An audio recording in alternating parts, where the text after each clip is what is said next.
ADBN, Advocate Broadcasting Network.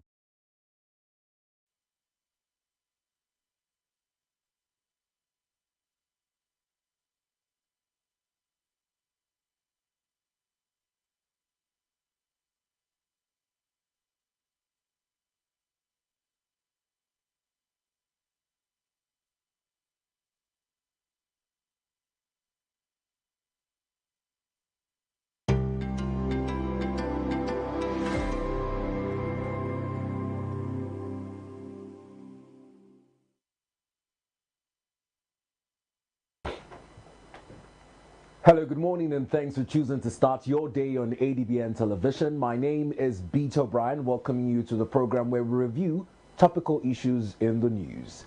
This morning, top of that agenda is the change of leadership at the helm of affairs in the Nigerian police force, with the outgone IGP Kayode Egbetokun making way for Tunji Disu, who is now being appointed as the substantive Inspector General of Police, pending a confirmation by the Police Service Council and the Senate. What does this portend for the Nigerian police force is the next question whilst the agenda setting begins. We'll tell you more about this and other news developments, but first off, let's keep you abreast with other developments as we join Chijioke Okafo for our first major news bulletin this morning. Hello Chijioke, good morning and over to you. Hello, Bito. Good morning and welcome to ADBN News at 7. I am Chijioke Okafo. The Police Community Relations Committee has commended the outgoing Inspector General of Police, Dr. Olukayode Adeolu Egbetokun, for what it described as transformational leadership and significant security reforms during his tenure. The committee said his intelligence-led policing strategy strengthened interagency collaboration and emphasized on community policing that had improved crime response and public confidence. The PCRC noted that under Dr. Egbetokun's watch, the force established the Police Special Intervention Squad, launched contact centers for rapid response, and prioritized officers' welfare through infrastructure upgrades and the annual police awards. It also credited him with expanding community engagement and supporting the growth of the PCRC nationwide. The committee congratulated the newly appointed Acting Inspector General of Police, AIG Olatunji Rilwan Disu, expressing confidence in his capacity to deepen ongoing reforms and strengthen community-based intelligence. The PCRC reaffirmed its commitment to partnering with the police to promote public safety and national security.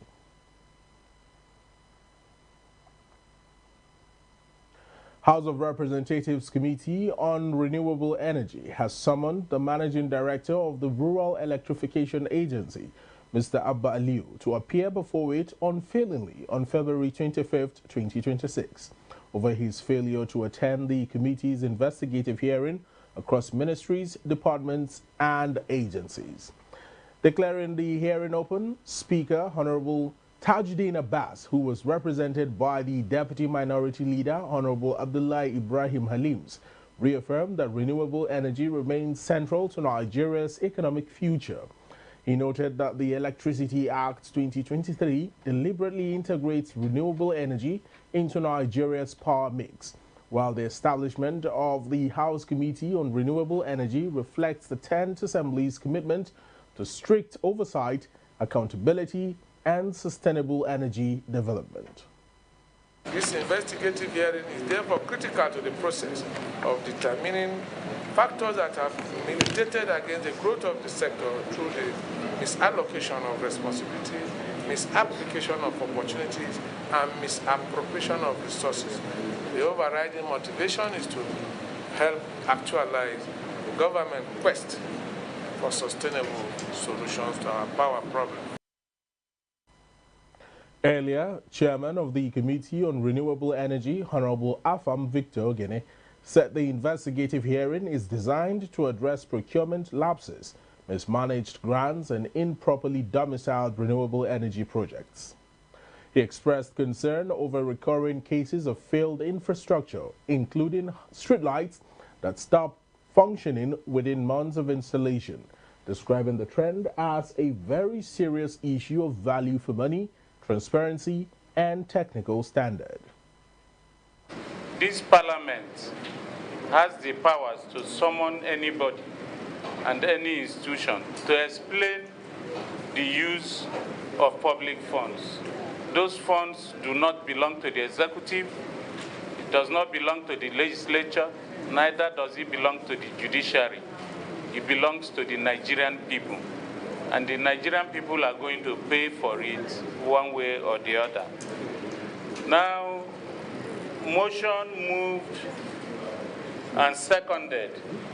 Those in favor of the motion as moved and seconded, say aye. Aye. Those against, say nay.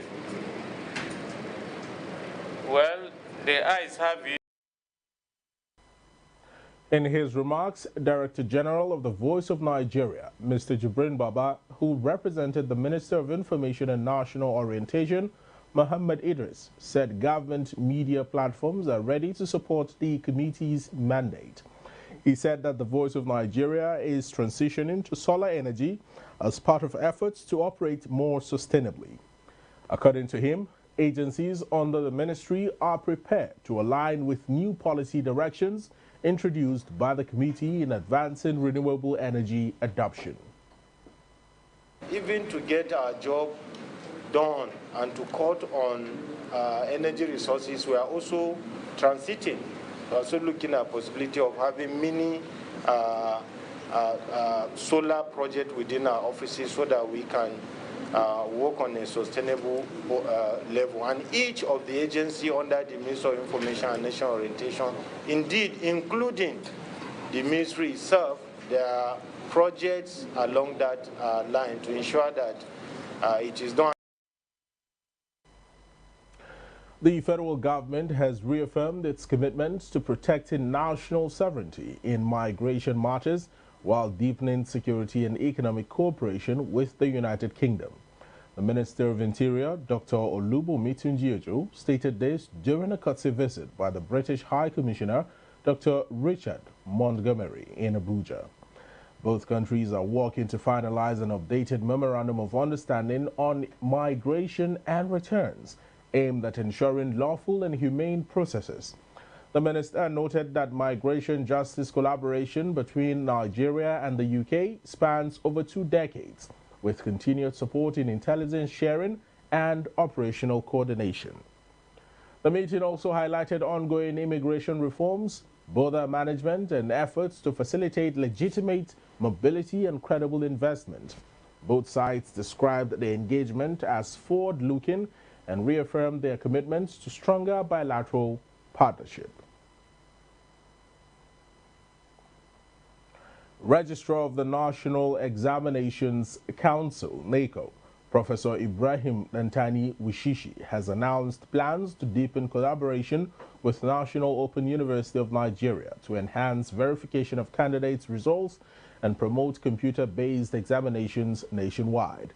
Speaking during a courtesy visit to the university, Professor Wishishi said the partnership is aimed at safeguarding the integrity of NACO certificates and ensuring that only candidates with authentic results gain admission into NOUN.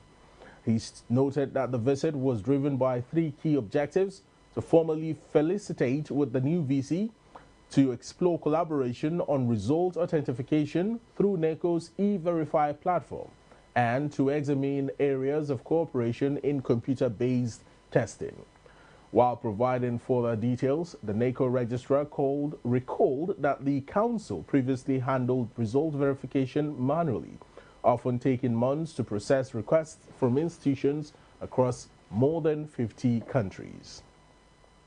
He explained that the introduction of the NACO e-Verify system 2 years ago has transformed the process, with nearly 5 million results verified electronically.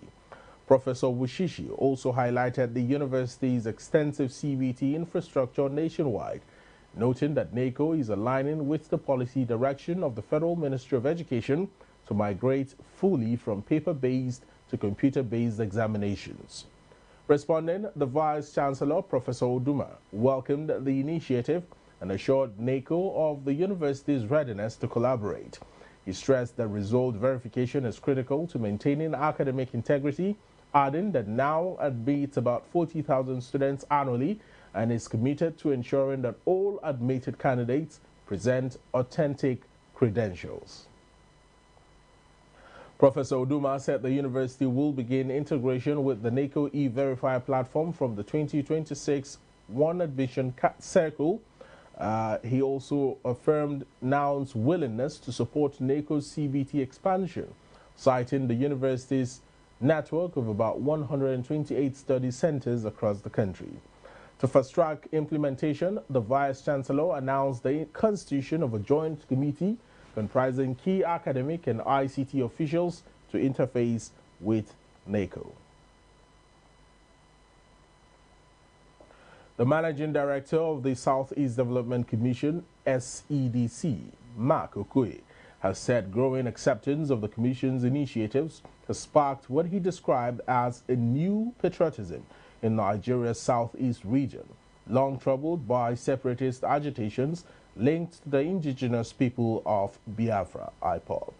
Okoye made the remarks during the presentation of the Commission's proposed 140 billion naira budget for the 2026 fiscal year before the Senate committee. He said the atmosphere at a recent stakeholders' engagement reflected renewed unity and shifting sentiments across different segments of the region.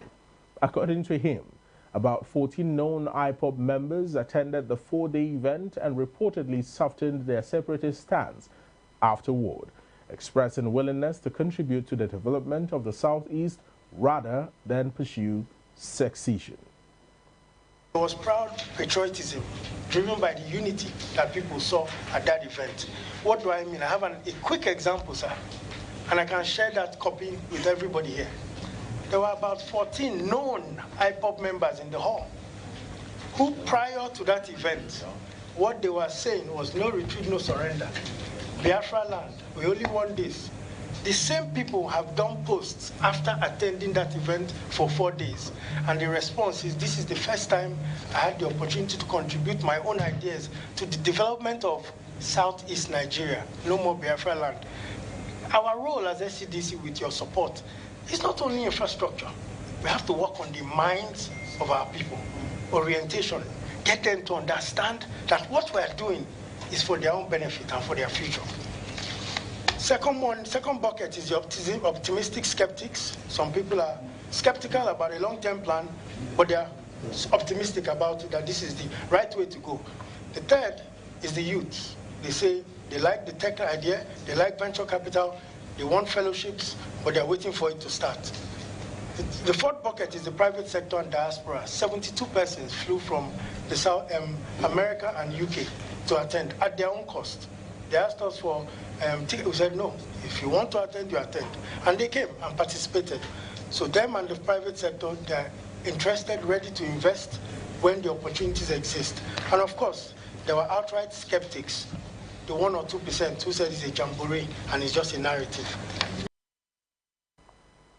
Defending the proposal, Okoye explained that the 140 billion naira figure aligns with the 2026 budget circular issued by the Federal Ministry of Budget and Economic Planning, which capped the Commission's spending at its initial takeoff allocation due to limited releases in the previous fiscal year.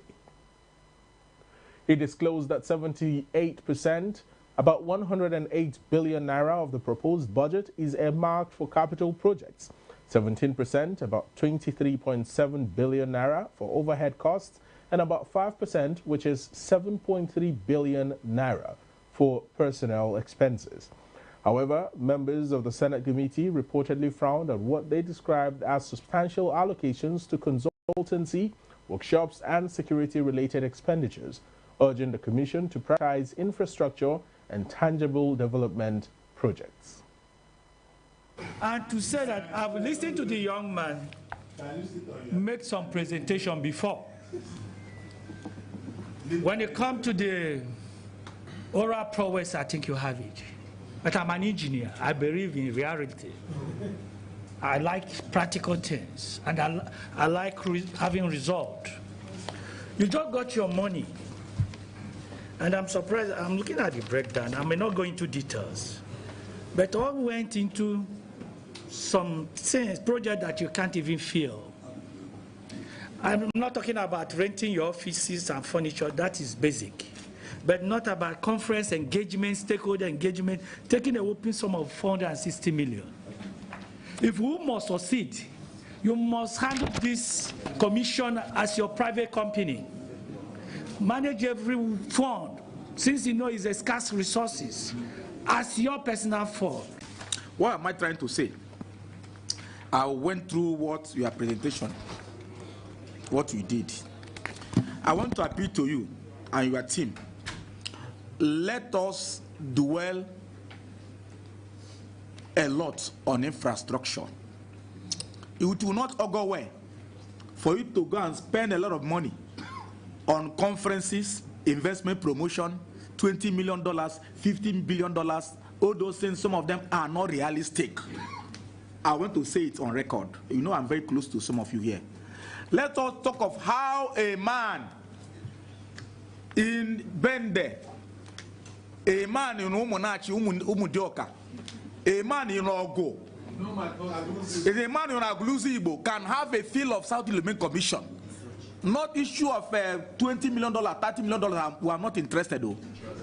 Because why I'm saying so, sir, I will not support, sir, my dear chairman. I will not support. Tomorrow they will say they spent billions on security. I saw here in your budget, 3.5 billion regional security operation. If you look, the thing was not paged well. 2026 proposal. Regional security, 3.5 billion. And I saw another place, 10.5 billion. Procurement of equipment, CCTV, drones, CCTV control infrastructure, 10.5 billion. Now we know that the governors, I'm not saying security is not important. Governors are chief security officers of their state. They have security funds. The federal government has a lot of money they are spending on security. So if you go to some of our schools, I don't want to play to the gallery. If you go to some of our primary schools, sir, even in Onitsha, I was born and bred in Onitsha. Let me use, for instance, our ladies' primary school on Onitsha, Metropolitan Secondary School on Onitsha, more than Secondary School on Onitsha. I'm renovating up to 8 now. So we find that I use consultancy or investment promotion, all those, let it not take most of your money. Let us see tangible development. So that's my case. Thank you, sir. Power. If we are going to get power from the grid, then we need to sit down. Okay? What are we going to do about LOG? You know the state is not yet completed over about 10 years. Okay? This is an opportunity to focus on what we can do with it for the benefit of the region. We are the region that produces gas, but the pipelines go through other regions. You know that. Okay? But this is an opportunity for us to adjust ourselves very well. The chairman of the committee, Ojus Okalo, called on the commission's leadership to work in synergy, stressing that the people of the Southeast are in urgent need of impactful interventions. You people should work together. You people should be as wise as my grandmother. Don't fight. Don't keep peace at all times. Be open to your fellow executive directors. Nobody here is giving you people pressure. The only pressure we are giving you, go and work for our people. Our people need your service. Nobody is disturbing you people for anything. We are supporting you people for what you are doing. The Commission is seeking legislative backing for timely releases in 2026 to enable full execution of projects and programs. Meanwhile, the Managing Director and Chief Executive Officer of the South-South Development Commission, SSDC, Ms. Usoro Akpabio, has declared that the Commission's 2026 budget proposal represents a decisive shift from groundwork to measurable and accountable execution of development projects across the South-South region. Speaking on Tuesday while presenting the proposal before the Senate Committee on SSDC at the National Assembly, Ms. Akpabio said the budget marks a transition from institutional preparation to structured implementation aimed at delivering tangible results. According to her, the Commission is now moving beyond foundational processes to ensure that development initiatives are executed transparently and aligned with the needs of the region. She stressed that the South-South region, which contributes significantly to the nation's revenue, must experience development that reflects its economic importance. The Budget Defense session was presided over by the chairman of the Senate Committee on SSDC, Senator Benson Komboe of Bayelsa Central, alongside his vice chairman, Senator Asuko Ekpenyo, Cross River South, and other committee members. With only a month left to the deadline for Nigeria's banking sector recapitalization, the sector is gradually entering a decisive moment that will separate the prepared from the pretenders. Financial economist and capital market expert Professor Uche Uwaleke says the sector remains stable, noting that more than 20 banks have already met the new recapitalization requirements. Speaking on the sidelines of the third Professor Uche Uwaleke colloquium on the capital market in Abuja, explains that fears over the health of the financial system are unfounded, as regulators will not allow any bank to collapse. Of course, you know that a number of banks have met over 20 banks have met the recapitalization requirements. So the financial system is very stable. There's no doubt about that. And if at the end of the day you have very few that are unable to meet up, of course, the options are there, for them to merge. The major option is there. And of course, reclassification is also there. Those who are unable to meet international license can come down to regional license. But from the information we have, virtually all the banks in that class have met that requirement. So the issue of reclassification. So what's important is that no bank will be left to go under. So investors' money safe, customers' money safe. So no bank is going to be allowed to go under. On the June 30th deadline for capital limits for market operators set by the Securities and Exchange Commission, Professor Uwaleke described the time frame as reasonable. However, he suggested that extending the deadline to December 2027 might be more practical, given its alignment with the general elections. I've always said that the government, the Securities and Exchange Commission can, while the time frame is okay, but I would think it should be extended to December. Extended to December because 2027 is election year. So it would be nice for the Securities and Exchange Commission to extend that one to December of 2027. Beyond banking stability, Professor Uwaleke highlighted the potential to expand Nigeria's investor base. With a population of over 200 million, largely youthful, he said the country has a significant advantage for capital market growth. I think it's possible. Yes, it looks ambitious, but it's possible. We have the population. Yes, this is a country of over 200 million people, youthful population. So it is very possible. It's about, again, continuing to build this confidence in the market. It's also about, having very strong, regulations, protecting investors. And it's about also increasing the awareness, the level of awareness about capital market products, in Nigeria, and that will also mean, helping to sustain and possibly also scale the capital markets education and awareness in our tertiary, institutions. He maintains that with the right policies and technology-driven partnerships, Nigeria can significantly scale up its investor numbers and strengthen the capital markets. The governor of Enugu State, Dr. Peter Mba, has reaffirmed that technology and innovation are central to his administration's transformation agenda, urging young people to seize emerging opportunities in the sector. Speaking at the second edition of the Enugu Tech Festival held at the International Conference Center, Enugu, on Tuesday, Dr. Mba said technology had evolved from playing a supportive role to becoming the operating system of modern life and governance. Dr. Mba expressed satisfaction that with imagination and courage, his government was building a resilient Enugu state where infrastructure functions efficiently, institutions are digitized, and schools produce problem solvers. He noted that students across all levels are now empowered to research, design, and test solutions using digital tools in everyday learning, with exposure to robotics, mechatronics, artificial intelligence, and applied engineering. He added that innovation hubs established by his administration are helping to nurture talents beyond the formal education system and encouraged youths to maximize these opportunities.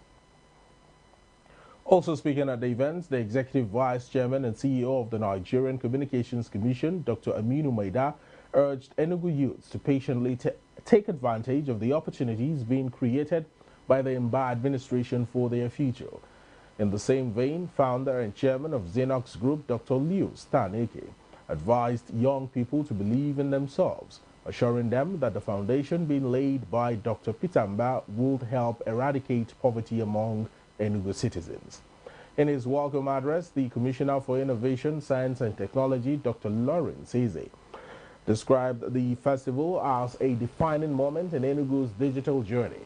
He also said the state had emerged as one of Nigeria's leading tech ecosystems, with thousands of youths trained through initiatives and innovation hubs established since the inaugural Tech Festival in 2025. The event drew participation from tech industry leaders, government officials, and members of the diplomatic corps, including the Ambassador of Sweden to Nigeria, Anna Westerholm, and Consul General of Denmark in Lagos. Now let's move on to other stories. The University of Delta, Agbo, UNIDEL, at the weekend made history as it graduated its first set of students, including 30 first-class graduates, at its maiden convocation ceremony 4 years after the institution was established.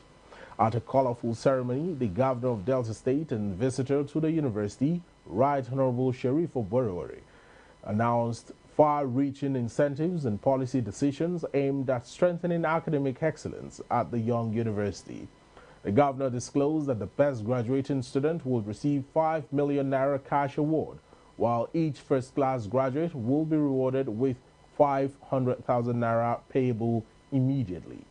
He approved the request of the Vice-Chancellor of the University, Professor Stella Chiemeke, for the conversion of the Mother and Child Hospital, General Hospital Agbo, and Diagnostic Center Owalero into a university teaching hospital, a critical step toward full accreditation of UNIDEL's medical programs. He also pledged the donation of a coaster bus to support the university's transportation needs and a block of hostel to address students' accommodation needs. I look forward to the university running postgraduate programs. I look forward to the university running international exchange programs. I look forward to a UNIDEL ranked one of the best in the state and in the country. I also call on many individuals, corporate bodies, to continue to partner with the government and the university, particularly in supporting the university's ongoing drive in medical education, hostel development, transportation, and teaching hospital arrangements.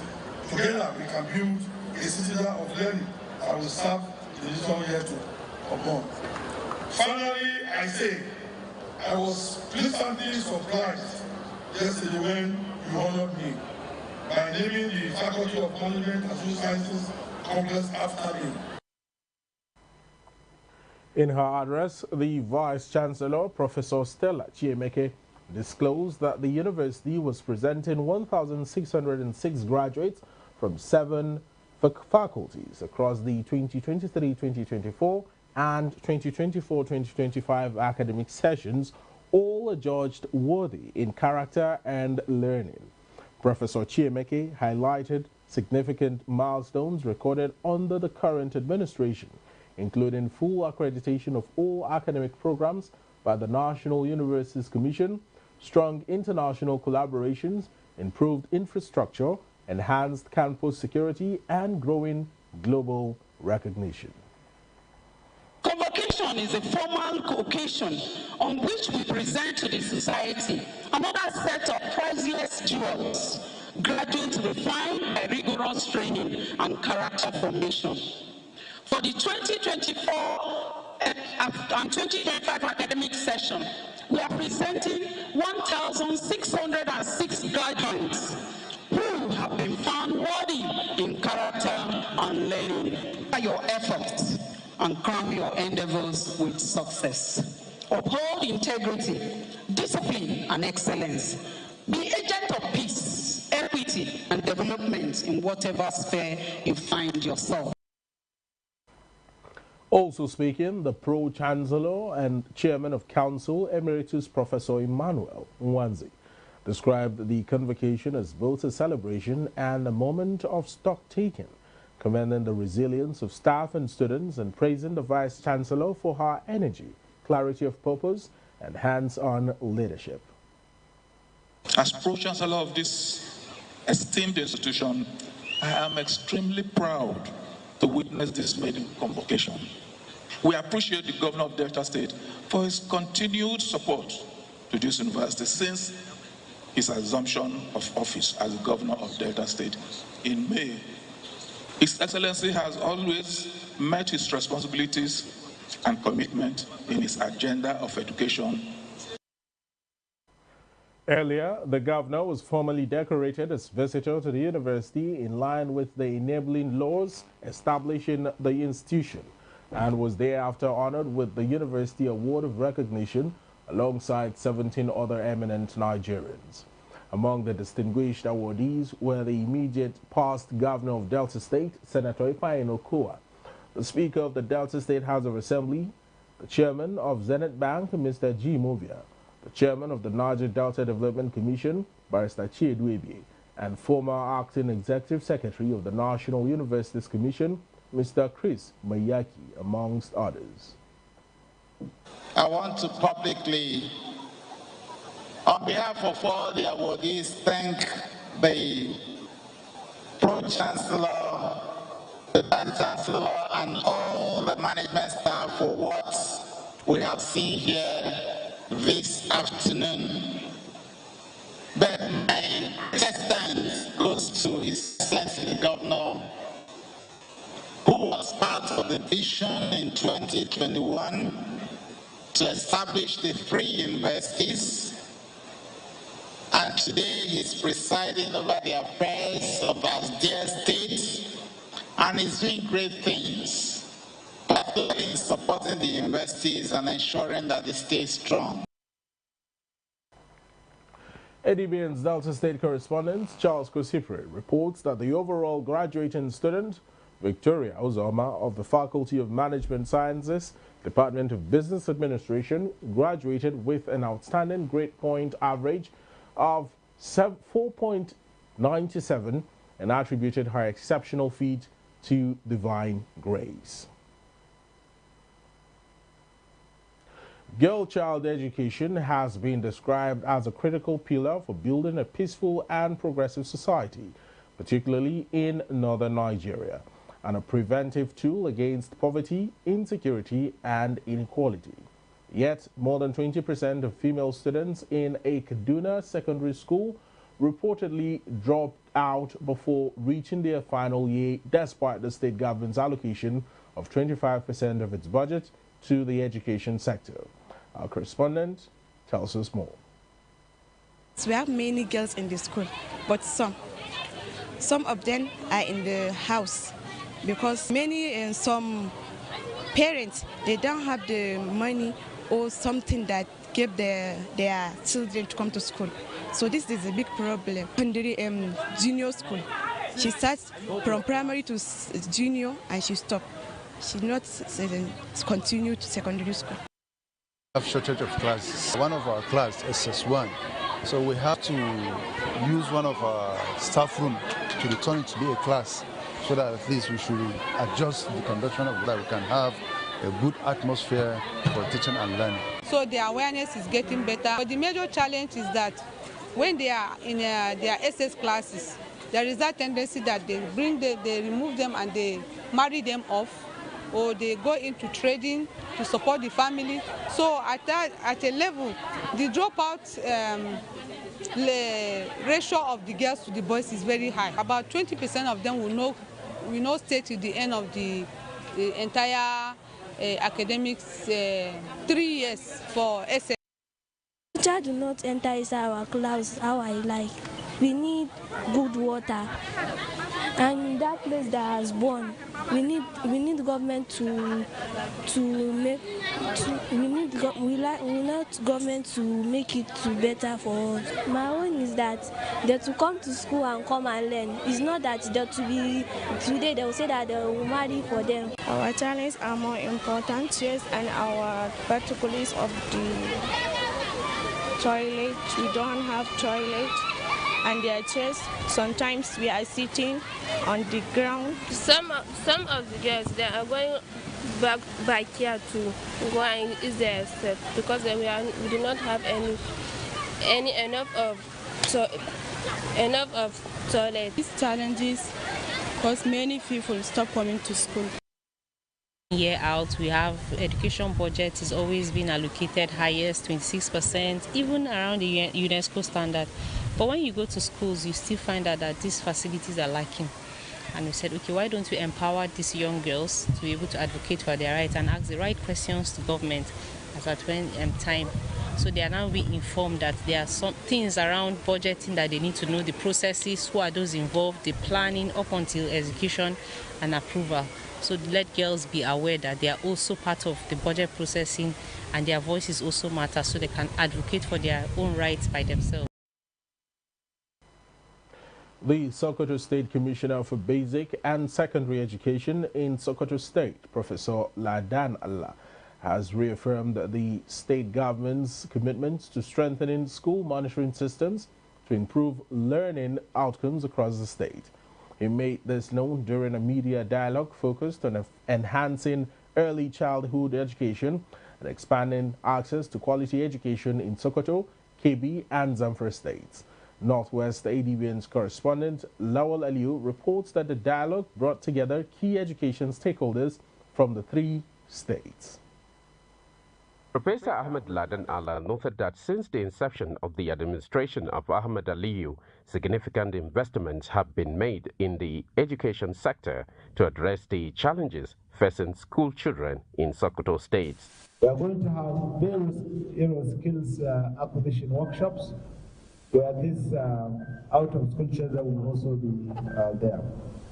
We are also working with development partners, UNICEF, Save the Children, Plan International, working very hard to ensure that we provide qualitative education to the citizens.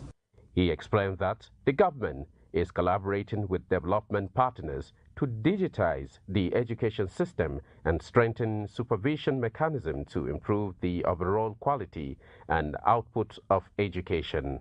Also speaking at the event, the Chief of Field Office, UNICEF Sokoto, Dr. Marshall Juma, called on the media to play a leading role in advocating for solutions to the challenges confronting the education sector in Sokoto, Kebbi, and Zamfara states. Quality education requires that children right from pre-primary have access to quality education with trained teachers and have also all the learning materials required to help them achieve better learning outcomes.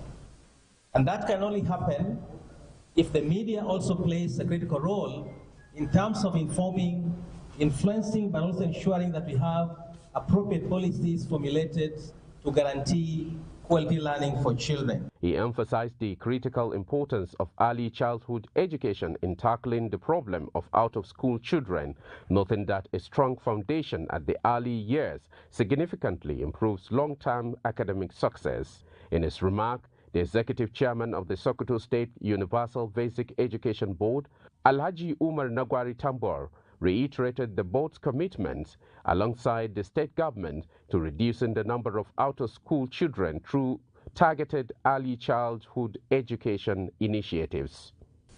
Our administration in response has been swift and multi-sectoral. Through the sectoral, Dr. Ahmed Ali Sokoto has declared basic, free and compulsory education, abolish all school levies, and prioritize procurement of qualified teachers throughout the state. The event, organized by Sokoto State Universal Basic Education Board in partnership with UNICEF and founded by the European Union, brought together journalists from some selected media outlets in Sokoto, Kebbi and Zamfara State, aimed to sustain policy dialogue and foster community engagement in early childhood education. From Sokoto, Lawal Aliyu, ADBN News. You're watching ADBN News at 7. Stay with us for more stories from the foreign scene and the sport desk after the break. In a world constantly in flux, news moves fast, stories collide, opinions swirl. Who helps you make sense of it all? It's me, ADBN, of course. Every week, I take you beyond the headlines, cutting through the maze, asking the tough questions, and spotlighting the stories shaping our world. From politics to culture, business to global affairs, community pulse to everything that defines human existence, News Eddies brings you the currents that matter. Stay informed, stay ahead. Join me, ADBN, for News Eddies, 9 p.m. every Sunday on ADBN TV.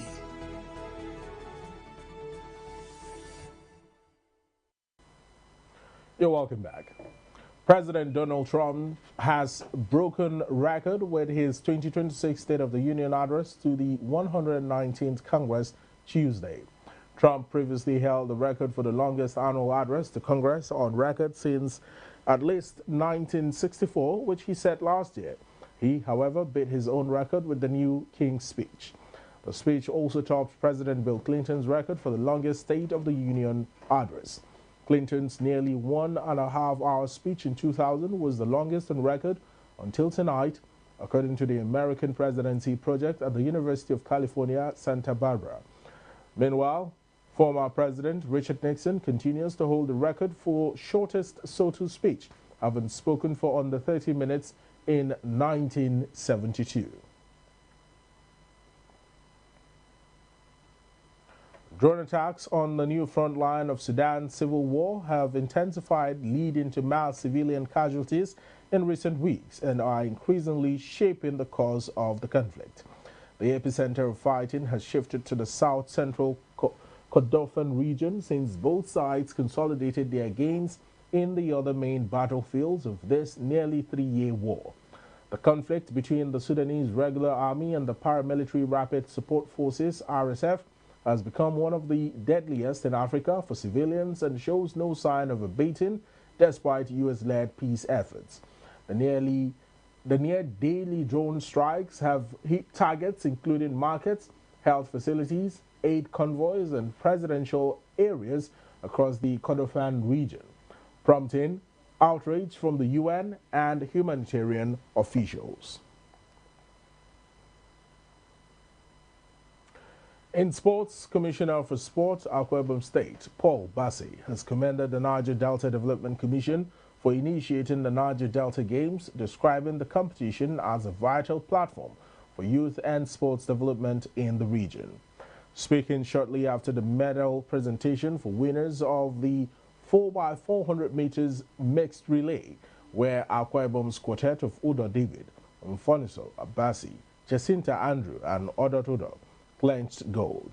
The Sport Commissioner thanked the state governor for the investments in sports, which is already delivering measurable results in the state. This concept of developing young athletes, I buy it 100%. For me, it's not a win at all cost thing. It's about development. I was given a mandate as a commissioner in my state to go to the grassroots, to develop young talent. And that's what we are seeing here in all the sports. I'm happy that just a year in office is yielding fruits. through His Excellency, we were able to get sports equipment, we built a gym, we did a sport festival under 1 year, and I want to thank my governor sincerely. That's what we are seeing, especially in track and field. You know, we have started to reap. I didn't know it would be this soon, but I'm happy with what I'm seeing. I want to thank the organizers of the Niger Delta Games, you know, and NDDC for doing this, and they are doing it every year. I think I'm one of the greatest beneficiaries in terms of discovery of young talent. That is my focus.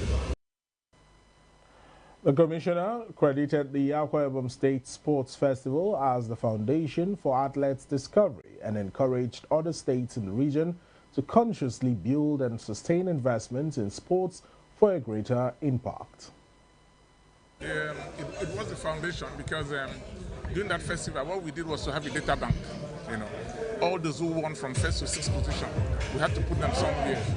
So when the Niger Delta Games came, all we did was to go back to that data and bring out the young athletes to represent us. So they were like fresh, they were ready, they were genuine. We didn't have to go about, we just went to the data bank, brought out those who did well, and then brushed them up and brought them here. That's what we did. This is what NDDC and Dunamis have done. They've helped us with this competition. You go back home. Those who have won here, those who have shown potentials here, it's for you to develop them. I mean, they have held a competition for us to come and unearth our talents. When we go back home, it is for us to now build on those talents, develop them, and by next year, those of them that will still be under 20 will come back. Those of them that will be above 20, we push them to the youth games, we push them to the National Sport Festival. So this is what they have done. The governors have to take over from here. Meanwhile, Akwa Ibom's 4x100 meters male relay team picked up silver to cap off an impressive day 5 on the track for the state. In other sporting news, Ademola Lookman provided an assist as striker Alexander Solet netted a hat-trick to guide Atletico Madrid to a 4-1 victory over Belgium's Club Brugge in the second leg of their Champions League playoff on Tuesday night. The win secured Atletico's place in the last 16 with a 7-4 aggregate triumph. Lookman, named among the substitutes, came on in the 78th minute and provided the assist for Atletico's third goal. Johnny Cardoso added another for the home side, while Joel Odonis had earlier scored for Club Brugge in the 36th minute. After a dominant second half, Atletico's quality shone through as they booked their place in Friday's round of 16 draw, where they will discover whether they face Liverpool or Tottenham Hotspur. FIFA President Gianni Infantino has expressed confidence that co-hosts Mexico can still deliver spectacular World Cup matches despite recent cartel violence. The Jalisco New Generation Cartel, one of the country's most feared criminal groups, engaged in gunfights with the Mexican military, blocked roads and set vehicles on fire following the killing of its leader, Nemesio Echeguera Cervantes, also known as El Mencho, during an army operation. Now, at least 25 National Guard officers were killed within the first 24 hours after his death. Mexico will co-host the tournament alongside Canada and the United States from 11th June to 19th July. Infantino told newsmen that he is confident the capital of Jalisco and the city where the unrest began will successfully host 4 matches, while Mexico City is set for 5 fixtures and Monterrey will stage 4. Well, that's it on ADBN TV News this morning. Remember to watch us live on DSTV channel 258, on StarTimes channel 140, Avo TV app, Limex World TV app, and Niger TV app. For more stories, visit our website at www.adbntv.com. You can also watch us live from every part of the world by logging on to www.adbntv.com/live. I am Chijioke Okafo. Thank you so much for watching. It's now back to Beto Bryan for the continuation of Morning Express. Well, many thanks to Chijioke Okafo for taking us through our first major news bulletin this morning. Coming up next is first an overview of major headline stories across the front pages, and then would take more time in reviewing news items making the rounds. At 9 o'clock, we'll take a look at one of the controversial stories dotting 2027 on allegations by the factional NAN's president, Comrade Atiku Abubakar Isa, leveled against Sheyi Tinubu and Minister of Youth Development, Engineer Olawande, as the Senate Committee's investigative report has exonerated the latter from the involvements as it concerns the said abduction of Comrade Atiku Abubakar Isa. At 10 o'clock, we'll hand you over to our Uyo Sports Studios for a recap of the UEFA Champions League knockout group phase, with major shockers seeing Inter Milan exit the competition. It does promise to be an engaging time on the program this morning. You're invited to be a part of it. We'll go on a quick commercial break, and when we return, we'll resume the items as aforementioned. Stay with us. For your news on the go, ADBN is everywhere you are. Stay connected with us across all our social media and streaming platforms for exclusive news updates, captivating stories, and more. Join the ADBN community today via our various platforms. An Avo TV app, ADBN Channel 121, Niger TV app, ADBN TV, Linuxville TV app. To get the latest news straight to your phone, join our WhatsApp TV channel. Just search for ADBN TV and hit the follow button. Turn on your notification to stay updated and never miss any part of the experience. Stay in the conversation with us across social media handles. On X at ADBN TV, Instagram at ADBN TV, Facebook ADBN TV, YouTube ADBN TV. Keep visiting our website on www.adbntv.com. Watch us live anytime, anywhere. ADBN TV, a part of you.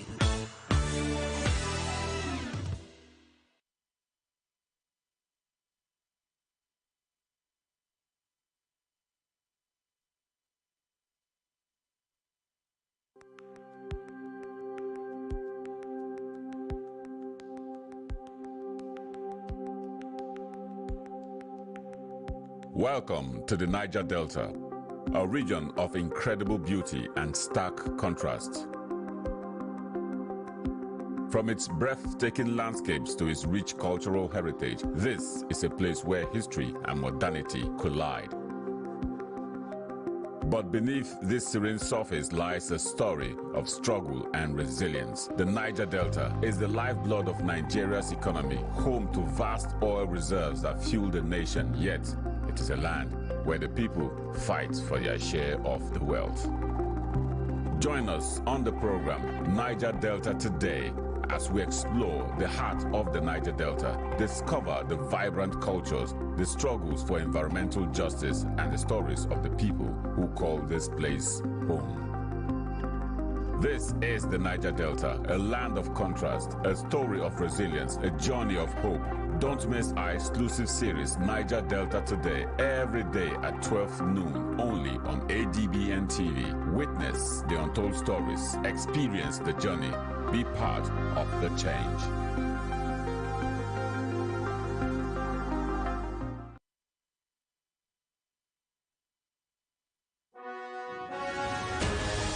The global business is never static.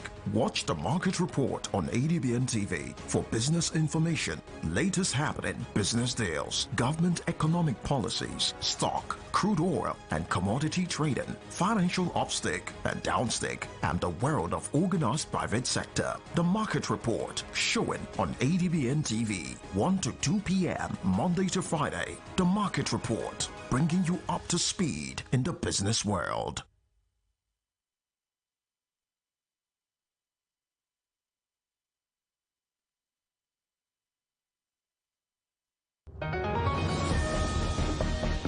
Step into the heartbeat of the world where news meets real talk.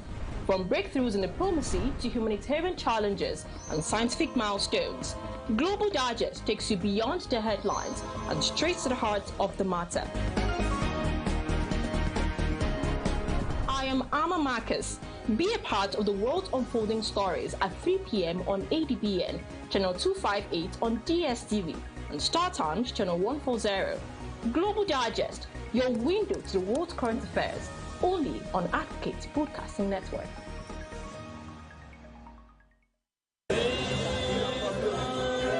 The overall Another function of the parliament is adequate representation of their constituents in state echoes to federation. Removal of fuel subsidy, resources to critical sectors such as education and health. A call to unity and progress of the Federal Republic of Nigeria. NAS Unplugged is a program that will highlight topical issues from both chambers of the National Assembly, from bills, motions, and constituency projects. Guys have it. Catch the program on ADBN TV, Mondays, Wednesdays, and Fridays, as we bring you activities of the National Assembly as it affects the people. During the flood disaster in Maiduguri and its environs. For increase in the number of judges in the High Court of the Federal Capital Territory, Abuja. The eyes have it. NAS Unplugged, Mondays, Wednesdays, and Fridays at 8 p.m.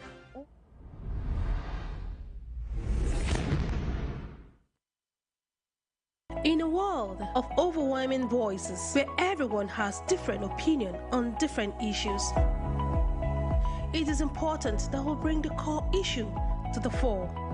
Join me, Nancy Banigo, on Softline as we lend our voices to inform and influence your thoughts and actions. This is not just mere talk, it is an invocative program that touches the core of our existence.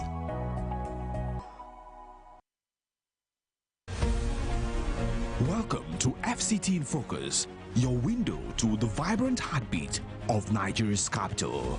We dive deep into the core of the FCT, exploring how key policies and decisions shape lives across the city.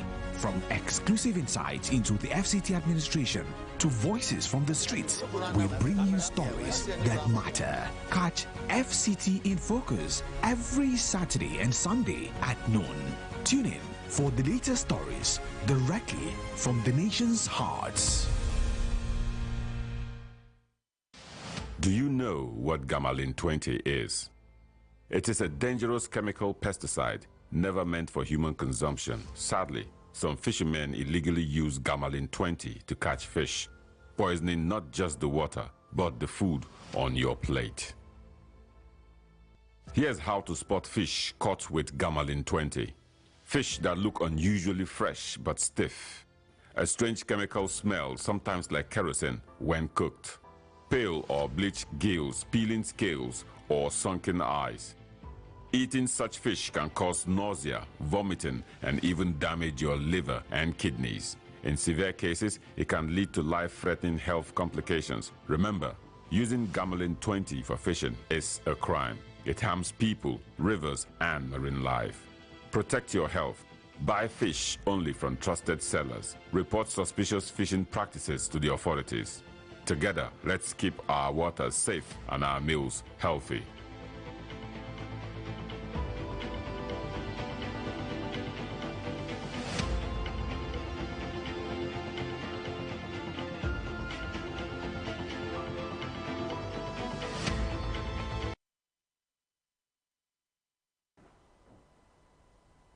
Well, thanks for staying with us on our flagship program, Morning Express. Let's begin with an overview of headline stories as published on the front pages of newspapers. However, as always, with the constant reminder that the headlines are only read as published, according to the editorial guidelines of each newspaper, and are in no way a position of ADBN television as it concerns the issues in the news. So that being said, do your due diligence in reacting and get the facts right. Now, to start with, one of the prominent news headlines across pages this morning is the resignation of the Inspector General of Police, Kayode Egbetokun, following a meeting with President Bola Ahmed Tinubu at the Villa. Now, the president has accepted his resignation and also made a new appointment to fill the void, thereby rejigging the leadership at the top cadre of the police force. You'd find this as headlined on the Nigerian Tribune and also the Punch. On the Nigerian Tribune this morning, beneath the masthead, the headline reads, Egbetokun resigns. Tunji Disu is acting IGP. 8 DIGs may go. The Nigerian Tribune also does well to append a profile of the acting IGP who was born on 13th April 1966 with a BA MA degree from LASU. He has been previously the head of SARS, the disbanded unit in Ondo and Oyo states between 2011 to 2014. Commander, Rapid Response Squad, Lagos 2015 to 2021.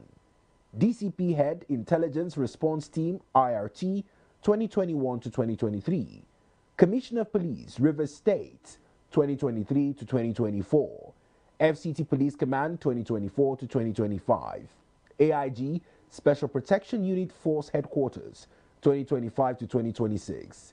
AIG FCID Alagbon 2026.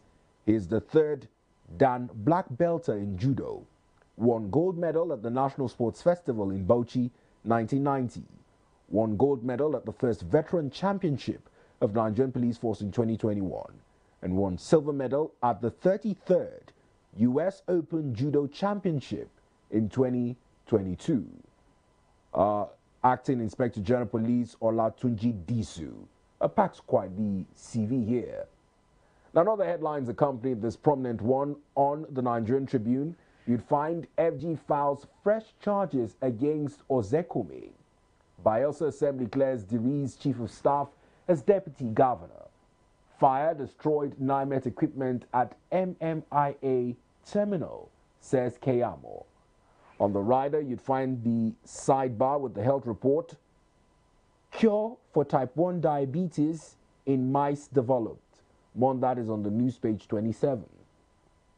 Suspected thugs attack Edo ADC Secretariat. Odiji Oyegun's residence minutes after Akpata's defection. Ex-APC National Chairman links attack to threats on Obi. Edo APC denies involvement. El Rufai asks court to quash DSS charges against him. Atiku warns over his ill health, why we are yet to charge him to court, the EFCC explains. Now, above the masthead, you'd find two more headlines. The first of which you'd find to your left, FG reaffirms stand on religious freedom as U.S. panel recommends repeal of Sharia, blasphemy laws in Nigeria. CBN's interest rate cuts signals credit expansion, economic growth, says experts. MPR reduced by 50 basis points to 26.5%.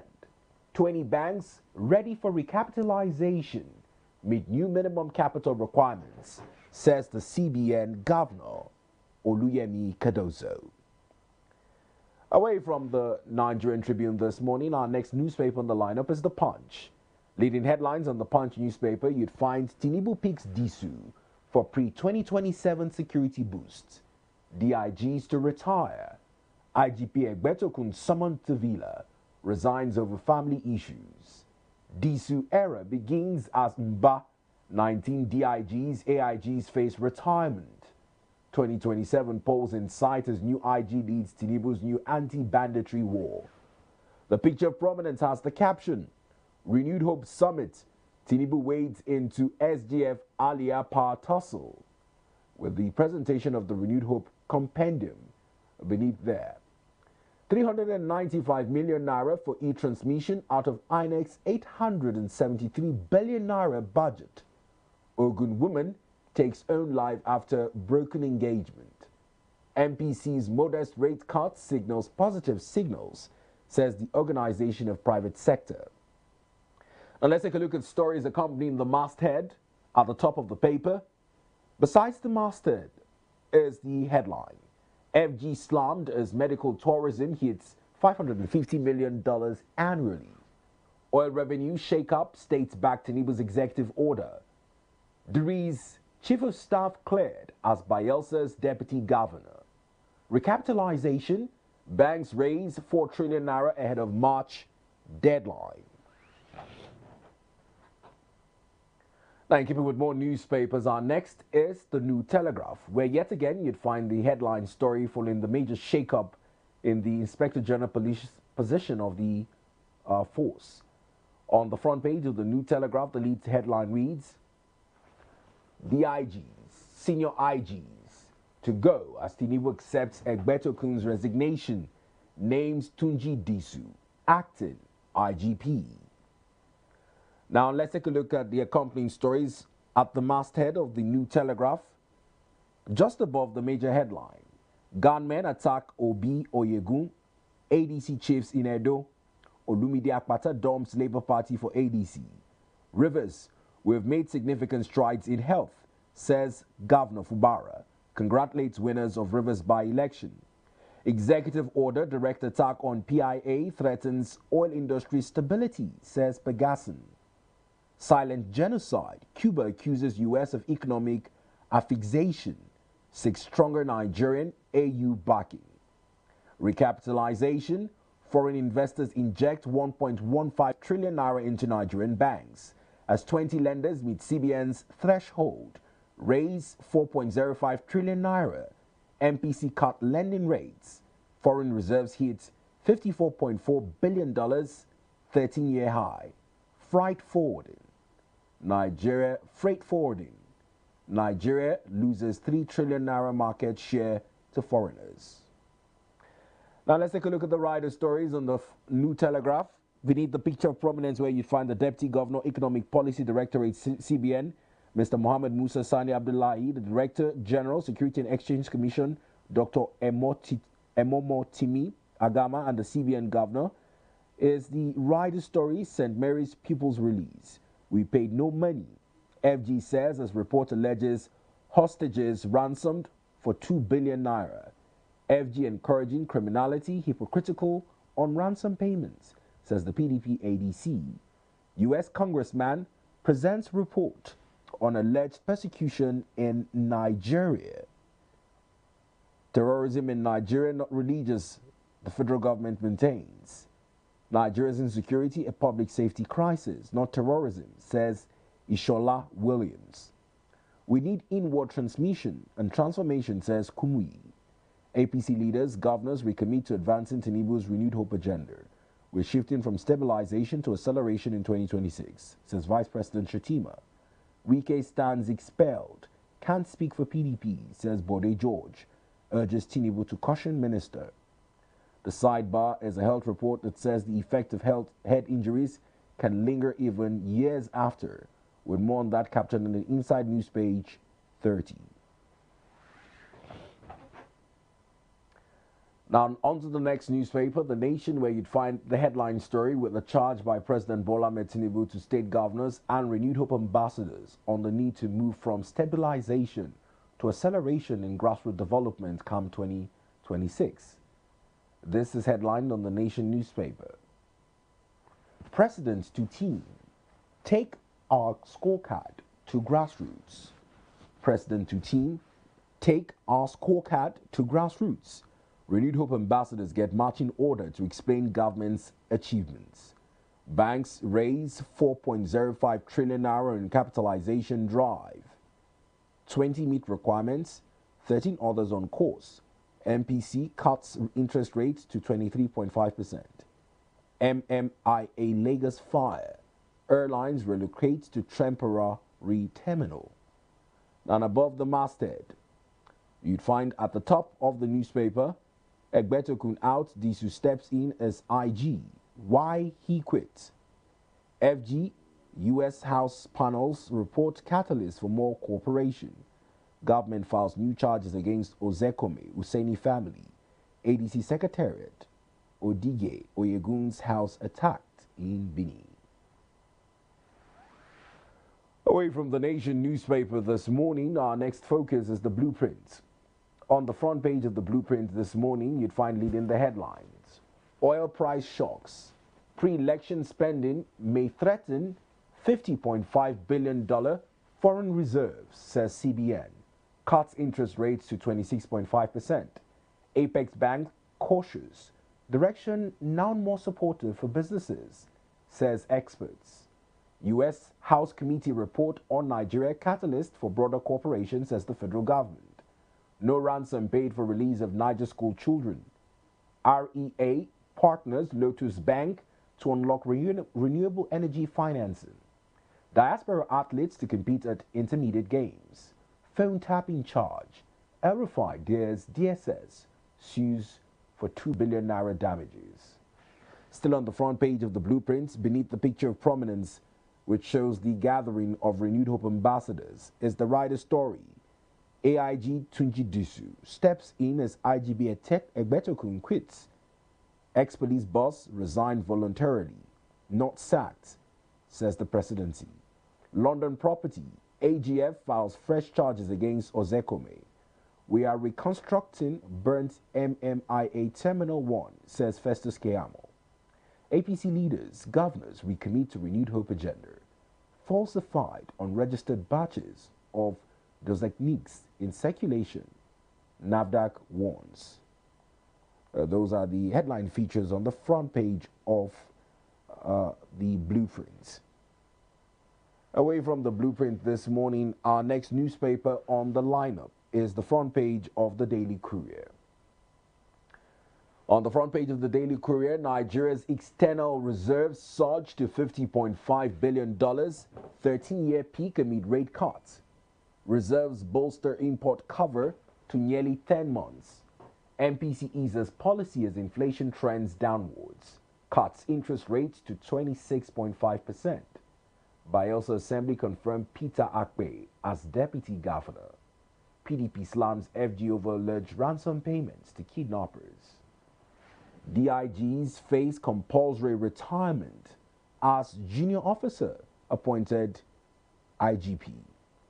Still on the front page of the Daily Courier, on the rider, FG describes U.S. Congress report on Christian persecution as catalyst for enhanced bilateral cooperation. Atiku condemns attack on Peter Obi. ADC leaders in Benin as unacceptable violence. ECOWAS decries poor enforcement of free movement protocol. UCL playoff, Atletico outclasses Club Brugge 4-1 to reach round of 16. Away from the Daily Courier, let's take a look at the Vanguard newspaper. On the Vanguard this morning, how we escaped assassination in Benin, Obi Oyegun revealed. It's been captured narrow escape with the picture of prominence showing the shattered vehicle glasses and bullet wounds on the body of the panel. On the rider, U.S. Congress recommends measures to end Christian persecution in Nigeria, calls for legal reforms, improved policing, strengthening of criminal justice sector, seeks repeal of Sharia, blasphemy laws, demands programs to allow self-defense for farmers, wants audit report for effectiveness of aid support in Nigeria, seeks Nigeria's divestment from Russian military, measures to counter Chinese influence. U.S. pressure on Sharia can cause tensions in Nigeria, says Khan. No policy on religious persecution, FG replies U.S. Congress. And let's take a look at the other accompanying headlines above the masthead. Above the masthead on the Vanguard, you'd find phone tapping charge. DSS can't try me over casual remark on TV. El-Rufai tells court, 6.2 billion naira damages. Tinubu to opposition. Elections not won on social media. President accepts Egbetokun's resignation as IGP. Appoints Tunji Disu in acting capacity. And lastly, CBN cuts interest rate to 26.5%. Away from the Vanguard this morning, let's take a look at our next newspaper on the lineup, The Guardian. Leading headlines on The Guardian newspaper, terrorism, U.S. escalates pressure on Nigeria as AFRICOM firms up hub in Ghana. INEC dismisses claim of result manipulation in FCT polls. More businesses go digital as .ng sees new 15,216 entries. Pegason faults inflation yardstick, insists on worsening poverty. ADC accord others no deregistration fate, March 24. FG dragged to ECOWAS court over tax law alteration. Armed thugs attack Obi Oyegun ADC members in Edo. Dangote refinery to supply 65 million liters of PMS daily. Disu steps in as third IGP.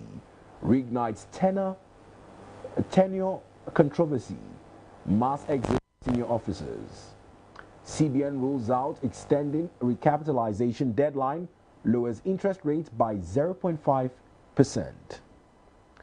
The concluding newspaper on the lineup is the Daily Trust. More on the U.S. committee's report on terrorism in Nigeria, as you'd find the lead headline. U.S. push to scrap Sharia sparks outrage. El Rufai asks courts to quash DSS charges. Obi Oyegun, other ADC chieftains attacked in Edo. Executive order may stall Lake Chad Kolomani projects. The picture of prominence shows the aftermath of the attack by gunmen on the APC chieftain following the defection of Olumide Akpata yesterday in Edo State. 29 DIGs, AIGs may go as Tinubu replaces Egbetokun. London property. FG files fresh charges against Ozekome others. Experts X-ray interest rate cuts to 26.65%. Bayelsa Governor picks Chief of Staff as deputy. Those are the headline features on the Daily Trust. Now, these stories would inform our line of discussions as we look to dissect the issues in the news and analyze stories making the rounds. We'll be joined by guest analysts as we also extend the invitation to you to join the discuss across social media platforms from X to Facebook and on Instagram, all at ADBN_NG. However, remember to exercise your thoughts through the prism of civility, refrain from using inciting or inflammatory statements when you join the discuss. We'll go on another quick break, and when we return, these discussions continue in earnest. Stay with us.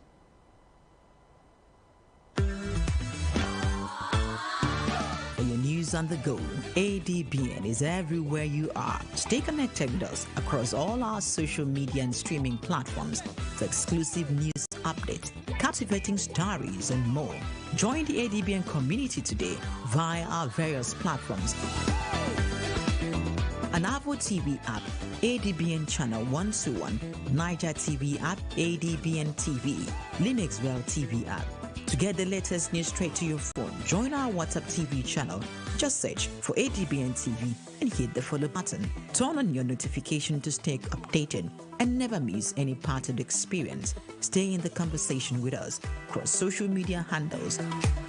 On X at ADBN TV, Instagram at ADBN TV, Facebook ADBN TV, YouTube ADBN TV. Keep visiting our website on www.adbntv.com. Watch us live anytime, anywhere. ADBN TV, a part of you.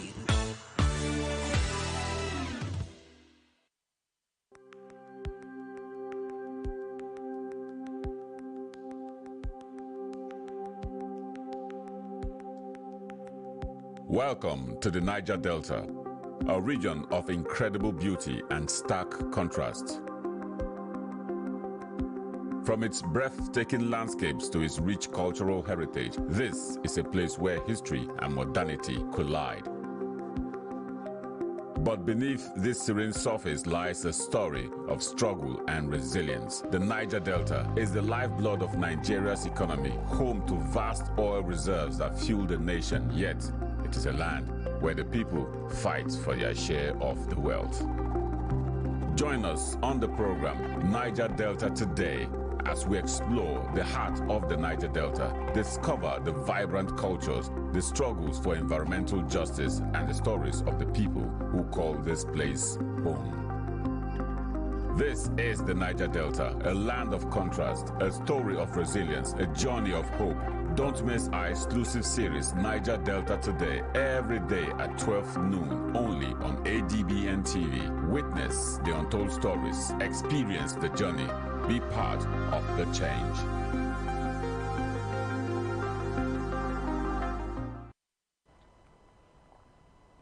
Welcome back to the program. Now there's been a shakeup in the top leadership of the Nigerian police force. And following what has now been known as a voluntary resignation, following a meeting between the President and the Inspector General of Police, IGB Egbetokun, we've seen the appointment of a 23rd Acting Inspector General of Police in Olatunji Disu. Joining us to discuss this and other issues in the news is Dr. Aliu Elias. Hello, Doctor. Good morning to you and welcome to the program. Good morning. Thank you for having me.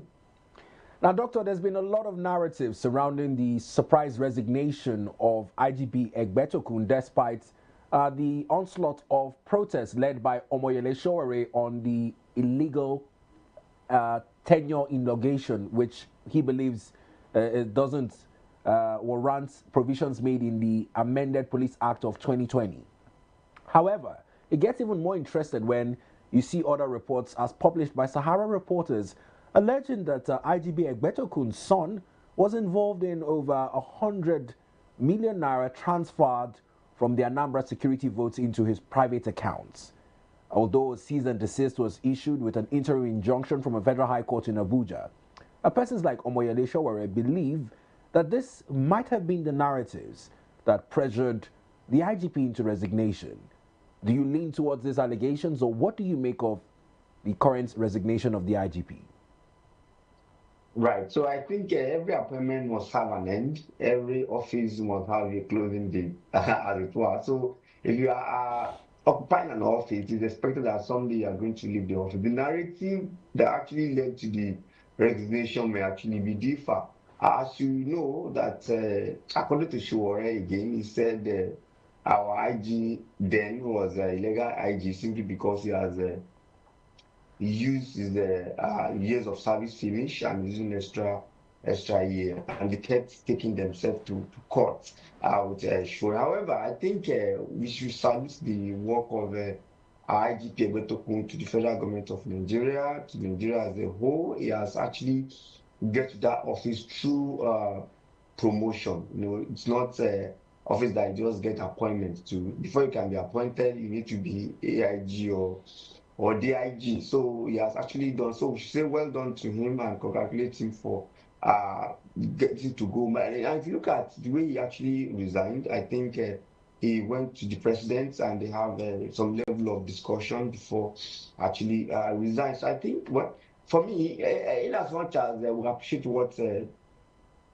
Sowore is doing, because if you are leading such office, you must also make sure not only you is disciplined, when your word must be disciplined, your activities must be thoroughly, must also confine with the laws of the land. So if that is the reason, it is hard one, even though there is no proof to that, but that he has actually resigned, I think he has even used extra years. So resigning now should be something of joy to him.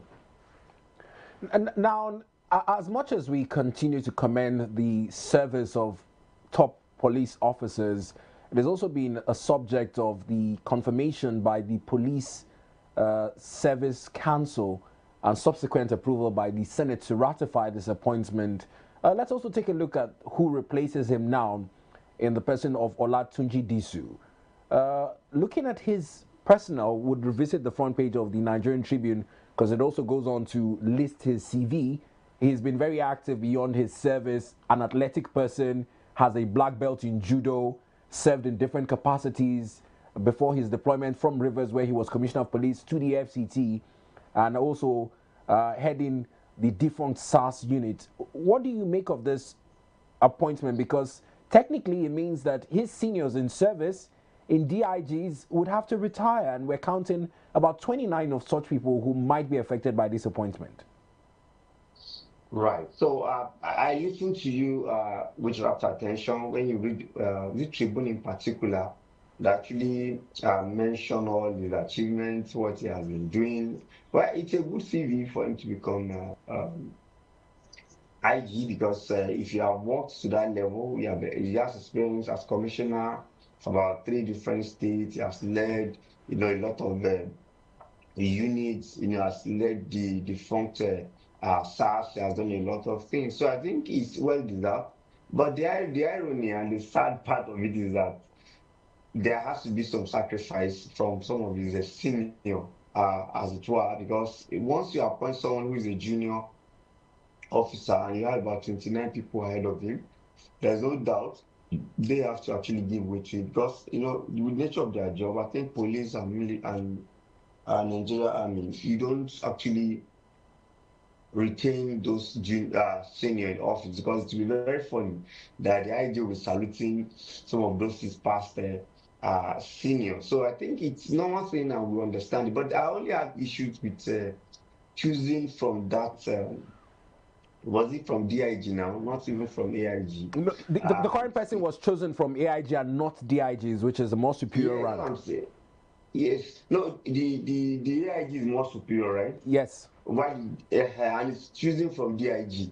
So sometimes you look at it that is it not there? Is there no one that will actually deserve that position? So that's why sometimes you become political appointment, not because you are senior. Because what they're looking at geopolitical zones. They're looking at who does it better. They're looking at who has years of the president, who have the interest of the president. A lot of things are coming to actually play, which sometimes it's not good enough for the country, because if he, no doubt he has the experience, he has the capacity, but other people also have the capacity.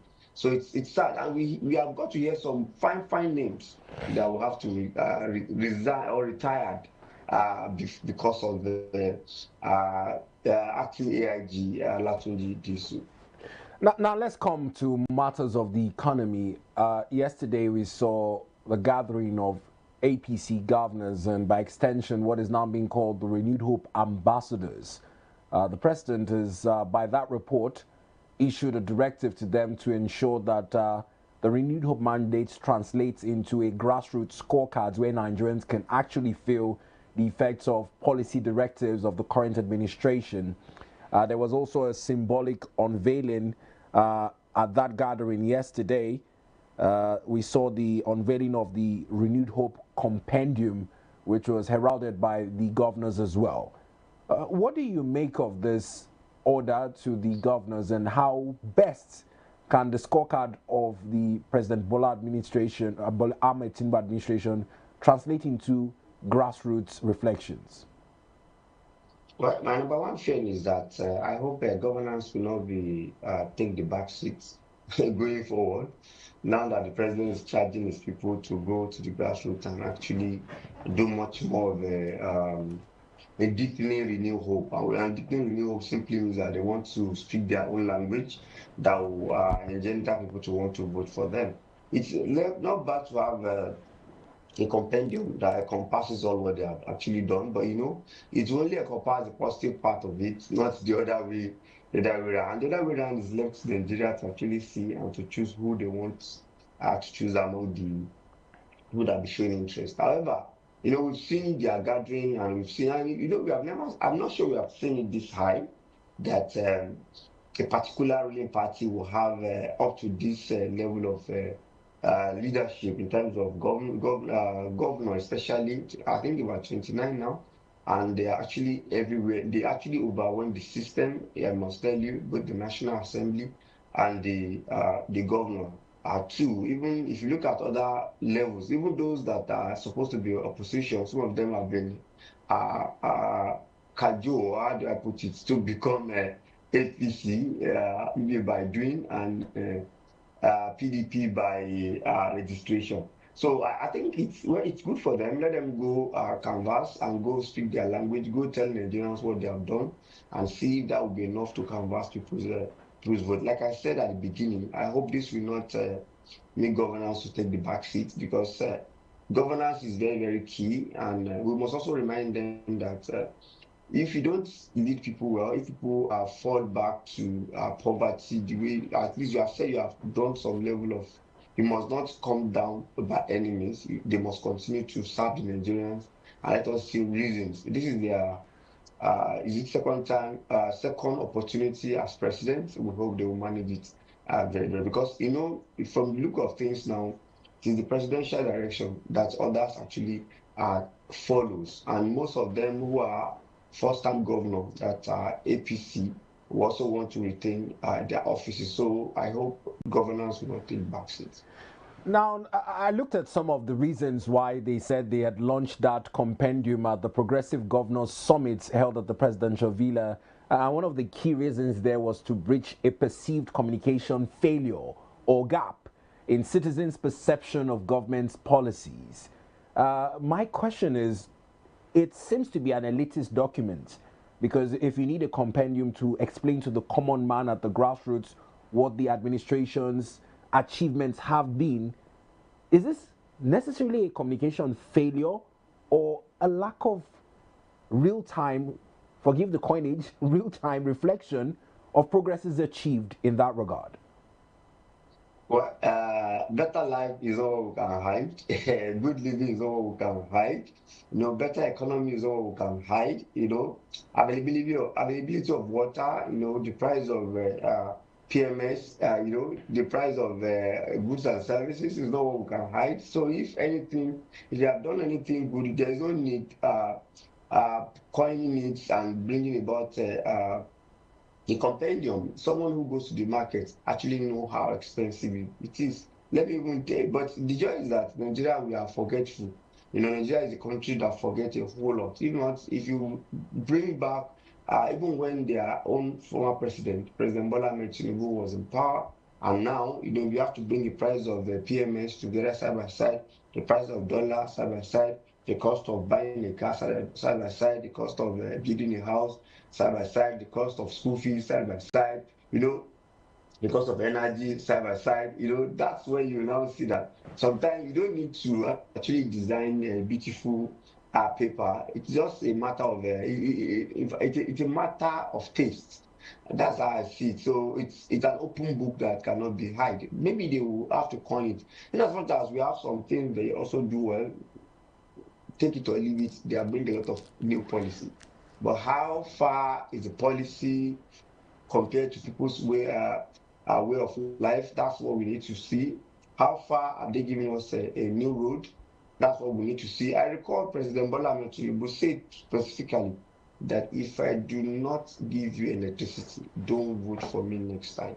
So I don't know how he's going to explain that. Perhaps we have a lot of solar power, maybe in some area. Maybe that could be the campaign strategy, or they have to tell us the scorecard. So for me, the scorecard is not what must be packaged in compendium, is what we must have, directly, is a matter of taste. However, sometimes you have to look at who is actually competing with them again.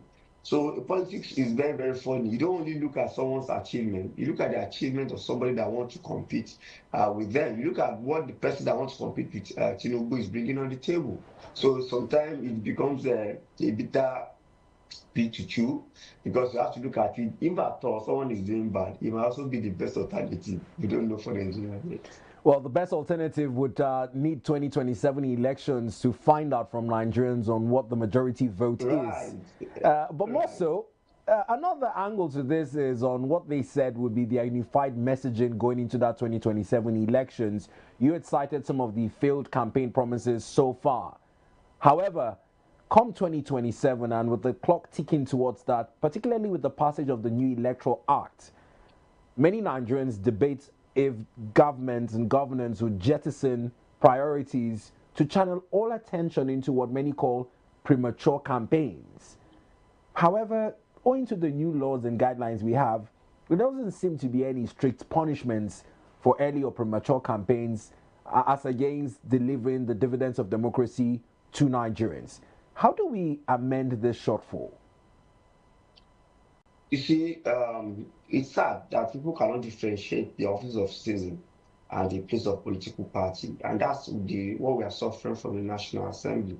Once people get to enter our National Assembly, they began to see them from party perspective. They began to see themselves as someone who wants to return to that office. So that's a problem. So because of that, they will hardly do a kind of law that will actually reduce their chances of becoming of occupying the same office they had before. If not, when you see National Assembly, they're supposed to be the office of the citizen, whereby are things that will help to shape Nigeria economy, shape the Nigeria future, shape the political landscape of Nigeria.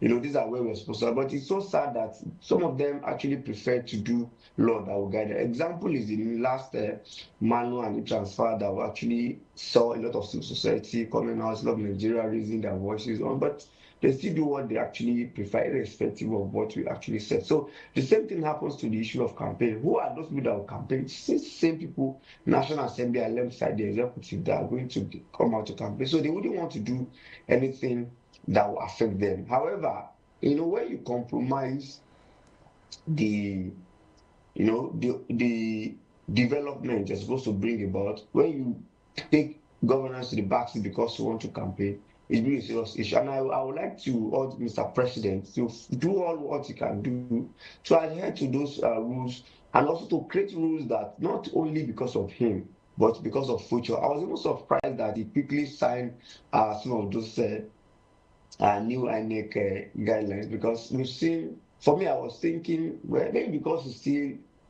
e-transfer manual related, I was thinking most of them would like to sign after their second time in office, during their second time in office rather, so that they will not do what will affect them. So I think they must consider governance, make sure governance take the lead at every point in time, and campaign on time is premature. We've seen it along Airport Road and along other areas. We've seen posters of Mr. President by the Tita or Titan Security, everywhere, and that's campaign. And we don't want to. But if opposition does that, they will say it's campaign. But if the president or people under president carry out that, they will say it's not campaign. So I don't know how we are picking, what to judge negatively and what to judge positively. Well, quite interesting insights there. But let's now come into a field in which you have expertise in terms of the economics and how this matrix affects projections and plannings for the year. We hear the news that Nigeria's external reserve has surged to $50.54 billion amid the current rate cuts. Give us more detailed explanations as to how this affects the government's perception in terms of economic gains. Right. So I haven't seen a lot of the macroeconomic positivity over time. We've been able to see that FX has been stable and going down gradually, which is a good one. We've also seen that the inflation has actually been tamed to an extent, even though we want it to go to single digits.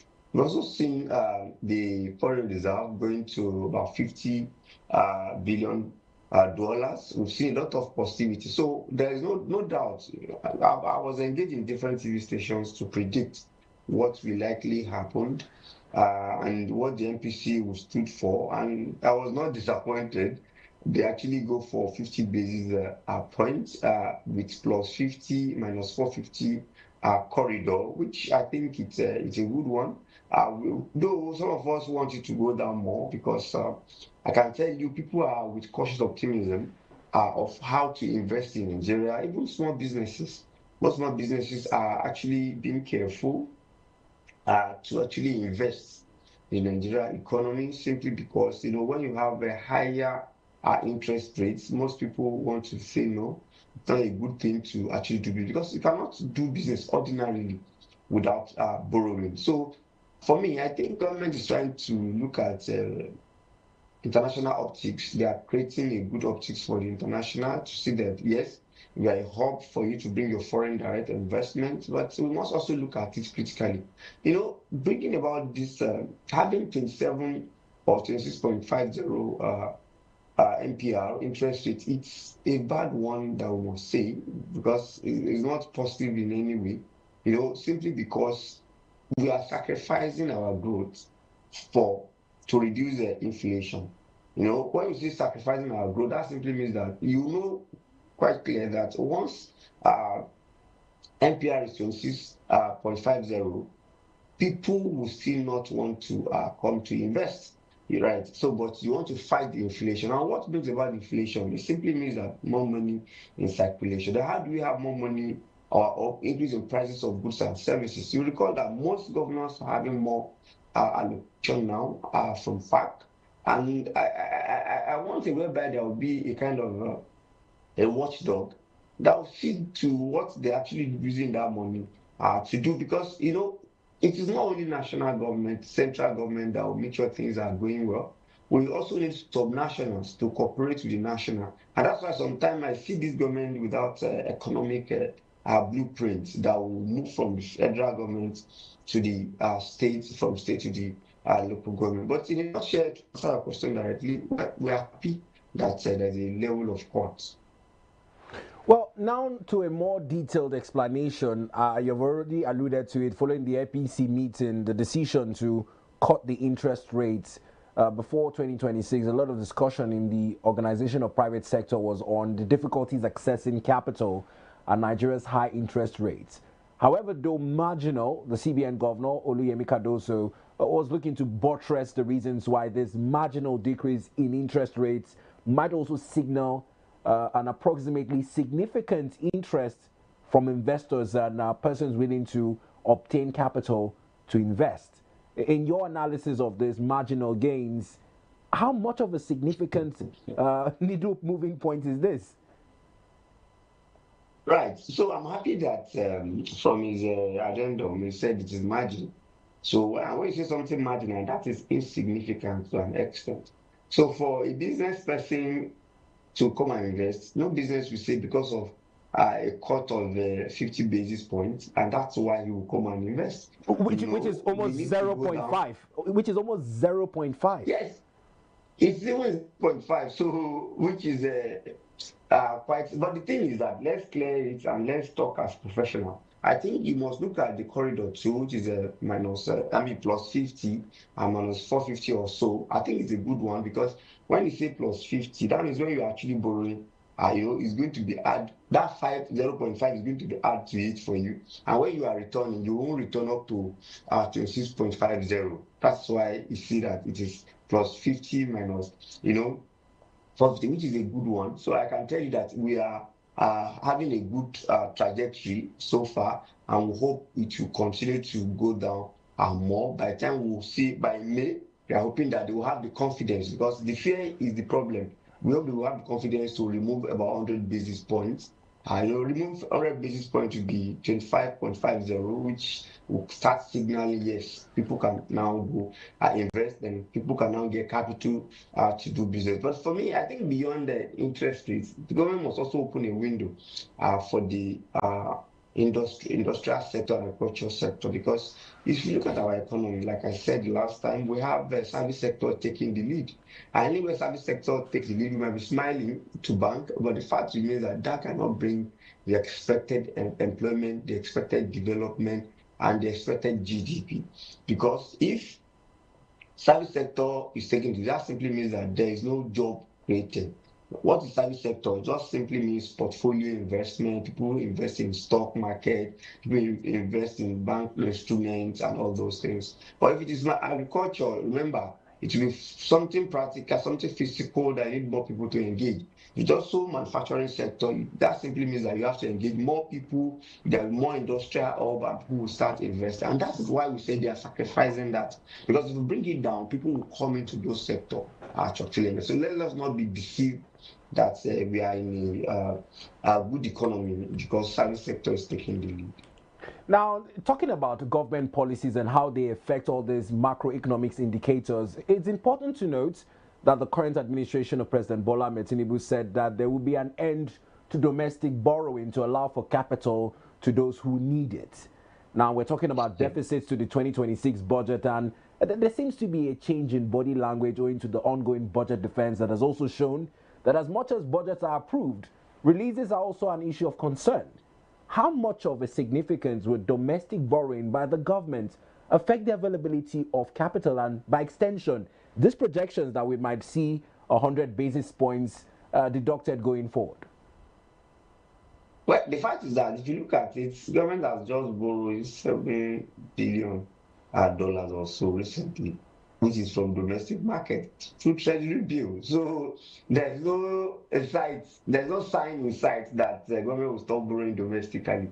But when you talked about budget, I think our budget handling is appalling and is a very negative blow on Mr. President. I wonder why President will be there. And you can see the way they even query the Minister of the Economy and what is another portfolio? Minister of Finance and Coordinating Minister of the Economy, Mr. Waledu. And Coordinating the Economy, yes. So you could see how the National Assembly did not pity him. Even the people from his party were questioning him the way he's handling the budget. You will also see that Minister of Health and Social Welfare came out and said he does not have capital, budget released to him. And it's not only him, a lot of things are suffering. That's why when economists come out and started condemning our budget operation, it becomes a problem. You know what? If your recurrent budget is not what you can negotiate, because even before the budget is implemented, government will go to ways and means and what have you to borrow money to be paid, to be servicing the recurrent expenditure. Remember, we also have obligation in terms of debt servicing, and government do not have choice. Debt service is an obligation, so you must pay your debt service at all costs. But the only one that suffered mostly is capital project, and that's a good sign. From that's what you can realize from last year budget, that it is from October started releasing for capital expenditure, and for the whole 2025 the only capital expenditure releases was 30%, and 70% is being rolled to 2026 budget. Is that not sad commentary? Remember, the only thing that the entire Nigeria benefits from is the capital expenditure, because that's the only thing that goes into social infrastructure, such as education, such as health, such as road, and all those things that we all benefit from. Because people that are benefiting from recurrence might not really be, what's their percentage? So, and it is sad that that same budget will that same capital expenditure will not be released every time. So I think it's a sad one that if you look at the current ongoing budget debate also, how much is capital expenditure? And I assure you, we may hardly realize or implement 10% of those capital expenditure. Now, Doctor, there's also an important thing to note following the outcome of the 304th MPC meeting held in Abuja, because I was also listening to the commentary on recapitalization, which seems to be part of the argument that when it comes to interest rates and lending, Nigeria is looking to get ready. The notice was that 20 more banks have met the CBN threshold and have raised 4.05 trillion naira, signaling that the lenders are ready for the recapitalization drive. However, a bulk of it seems to be foreign investors who have injected this sum into the Nigerian banking sector. What does this portend for the recapitalization drive, and is this a sufficient buffer to more or less shield us from whatever changes occur to the interest rate in itself?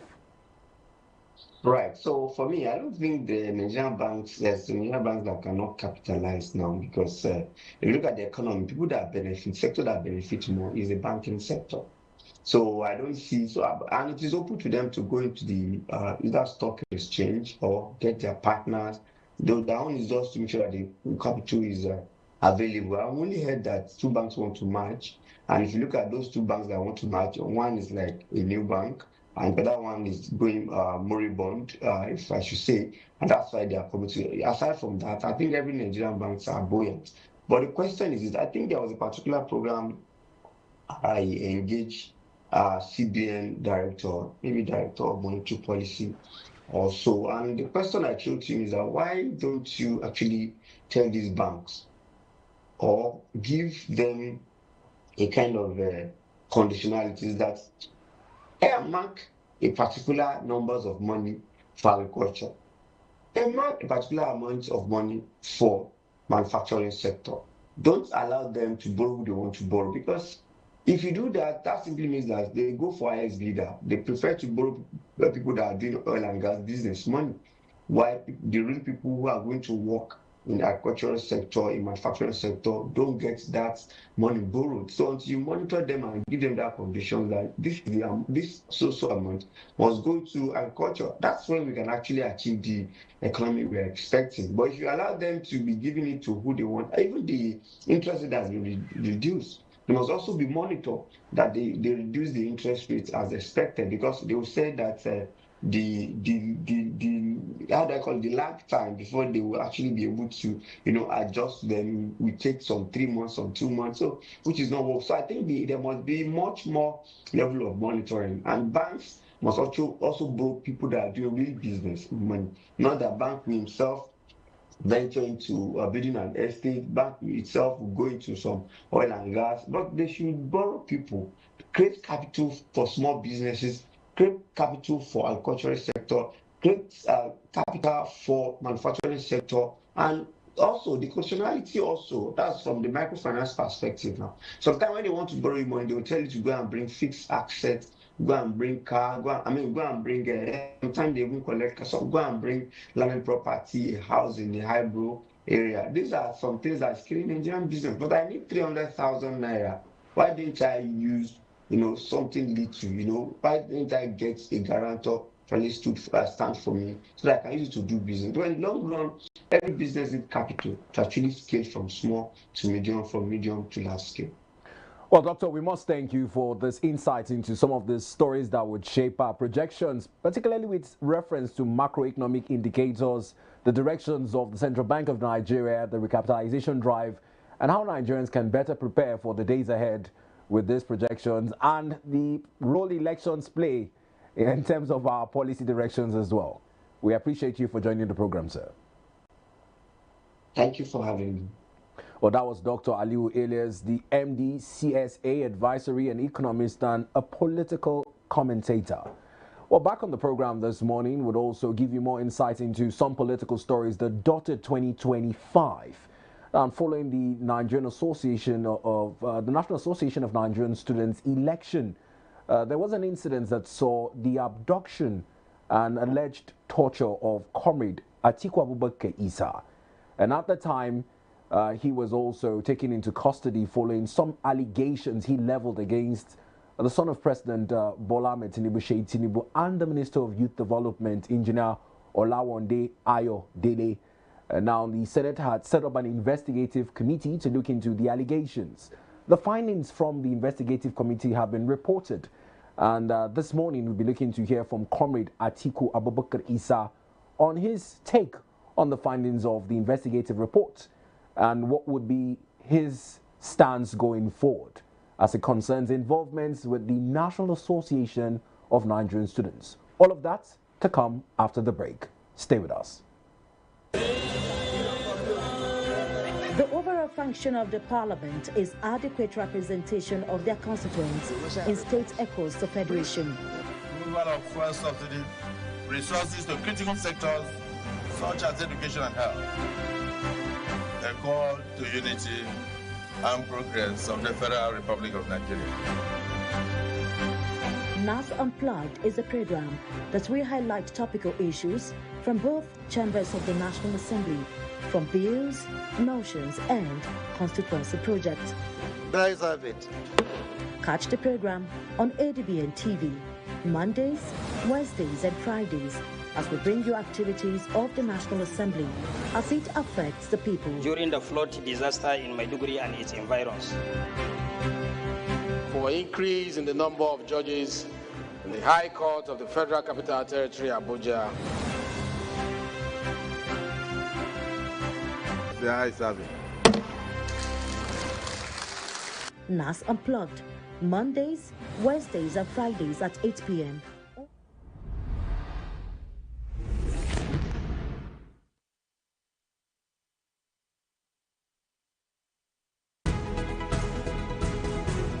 In a world constantly in flux, news moves fast, stories collide, opinions swirl. Who helps you make sense of it all? It's me, ADBN, of course.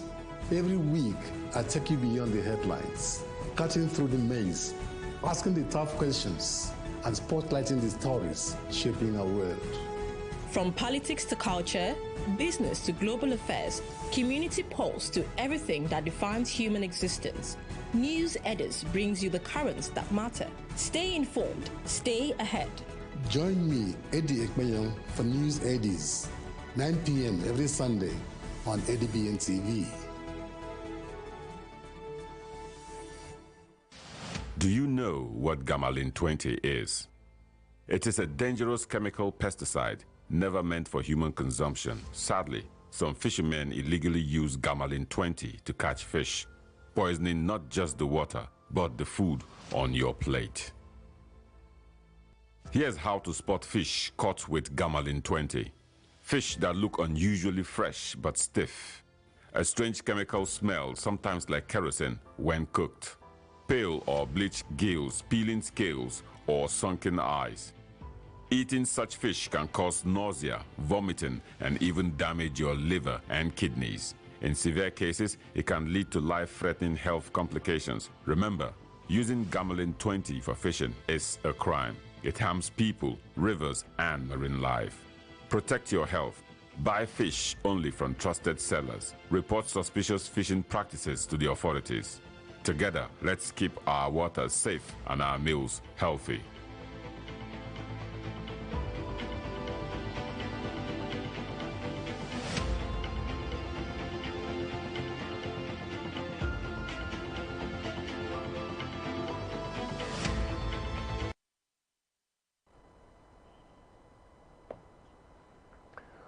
Well, thanks for staying with us on the program this morning. Just like I said before the break, we'll be looking at an issue that shaped the sphere as it concerns Nigerian students under the umbrella of the national body, National Association of Nigerian Students, at an election that took place as of April 2025. Now, the involvement of Comrade Atiku Abubakar Isa in that elections left him wounded, left him demoralized, and more so with physical bruises. He had certain allegations leveled against certain personalities following his perception of those who orchestrated his ordeal. Now, pending the findings of an investigative committee, there have been some resolutions that would be looked at on the program this morning. But before we get into all of that, just to lay a background for many who might not have followed his ordeals last year, he's in our studios this morning, taking out time from the holy month of Ramadan to share an insight on this breaking development. Good morning to you, comrade, and welcome to our studios. Thank you very much for having me. It's good to see you in better health. I was very saddened by the images that greeted the social media space last year when you went through your ordeal. Sorry to take you through that sad memory, but it's important to get perspective as to what happened on the said day. Because online, it was a statement as issued by Nance at the time saying that you had been abducted, or should I say kidnapped. What really happened and what transpired? Yes. What happened was that last year, during the month of Ramadan also, 2 days to Salah, Olushola Ladoja called me and sent me a flight ticket that I was going to meet with Mr. Sheyi Tinubu in Lagos, and that Mr. Sheyi Tinubu made certain offers in order for me to resign from my position as the NANS president, for him to carry on as the NANS president. All of these were stage managed by Olushola Ladoja and Yusuf Alimi, known as Decima, and others. I did go to Lagos, and in an occasion where Sheyi Tinubu also attended, I saw him there. I also saw the Minister for Youth and Sports Development. But all of these were stage managed because it was an occasion. Anybody could have been a guest at the function. At the function. So I was there. In short, when I recently met with the Honorable Minister for Youth, he said, you accused me of so and so, and that you said I hugged you. How many people did I hug there? I don't even know the number of persons I hugged there. And I shook hands with many people. Same with Mr. Sheyi Tinubu. He did the same. So all of these things were stage managed. So after we left Lagos, because we left Lagos, we couldn't even see Sheyi Tinubu. So the purpose of that trip was not in itself achieved? Yes, because I could not meet with Sheyi Tinubu. I saw him just at the gathering, at the surface level? Yes, at the surface level. I didn't sit down to discuss with him. So after the Lagos trip, we came back, I continued, and then some few weeks after, 2 weeks after, I was abducted. That was the first abduction. I was taken to a hotel, like they did in the last one. I was beaten, I was injured. And then on the 20th... By who? It's important to ask. Were you able to identify these abductors? I know all of them. Those who abducted me were Yusuf Alimi, known as Decima, Lukman Salawuddin, also known as Inspector, Friday Jeremiah, then later on, Olushola Ladoja came to the hotel where I was kept. And then he called the NTA general manager that they are bringing me to NTA for me to make a statement and resign from my position. I was taken there and I was forced to resign. Under duress? Under duress. So after I left there, I made a statement concerning what happened. So I went on. The committee for my inauguration carried on with their activities. And on the day of the inauguration, the 29th of April 2025, they came around again. All of these people with Olushola Adeyeye, and also Olushola, Olugbenga Adeyeye, and Bapti, they came with gun. Adeyeye and machete was the one who entered with machete in the presence of Captain Idris Wada, Senator Ibrahim Shekaro, the representative of the Emir of Dutse. All of them were present. He raised his machete and macheted me on my hand, and then forcibly took me away. And they took me to a hotel in Mabushi, where I was seriously beaten. I fainted, and I don't know what they did again after I fainted. So when I regained consciousness, DSS came and took me to the hospital. And after treating me, they took me to their custody, where I spent about 2 months there. What was your alleged, would I say, crime? Why were you taken into the DSS custody? You see, the whole thing is that, like I do tell my close friends, that I am happy that what happened to me did happen, because it has made me to understand the scheming in the political cycle. And sometimes your known enemies are better than some friends you think who are close to you. Because all of these things has given me better understanding of politics and what happens even within the security angle. While I was in the custody of DSS, the DSS accused me of illegal possession of firearms, and that they also accused me of attacking a lawful gathering. I saw a letter, they showed me a letter written by the same Ladoja, saying that I went to attack them during while they were having their meeting. I said, I went to attack them. I was abducted from the World Scouting Hotel. I entered the hotel on the 27th. I didn't come out. In short, I didn't even come out to do anything. I was in the hotel 27th, 28th, 29th. I only came out in the morning of on 29th when Senator Ibrahim Shekaro called me that he was already in the hotel. And the representative of the Emir of Dutse, that I was informed that he was also in the hotel. So I came down to the reception while we moved into the hall for my inauguration. And it was from the hall that I was abducted by Olugbenga Adeyeye and Bapti and others who came with machetes and guns. So how is it possible for me to have gone to attack people on the same day? So that was the allegation, and that they found a pistol on me. So after all of those, I stayed for 2 months, and because of the support I got from Nigerians, most especially Sowore, VDM, and others. We're talking about Omoyele Sowore. It's been a very traumatic experience. I knew he was one of those who took to his social media pages to announce your release, where you were welcomed by your family at the time. Yes. I would wonder, whilst you were going through all of this, was there any legal redress sought? Did you write the Nigerian police? Did you involve your legal team to see ways to go about this through legal means? Yes, I did. I sued the DSS, the managing director of NTA, Mr. Sheyi Tinubu, Minister for Youth and Sports Development, and then all of these guys who carried out the abduction.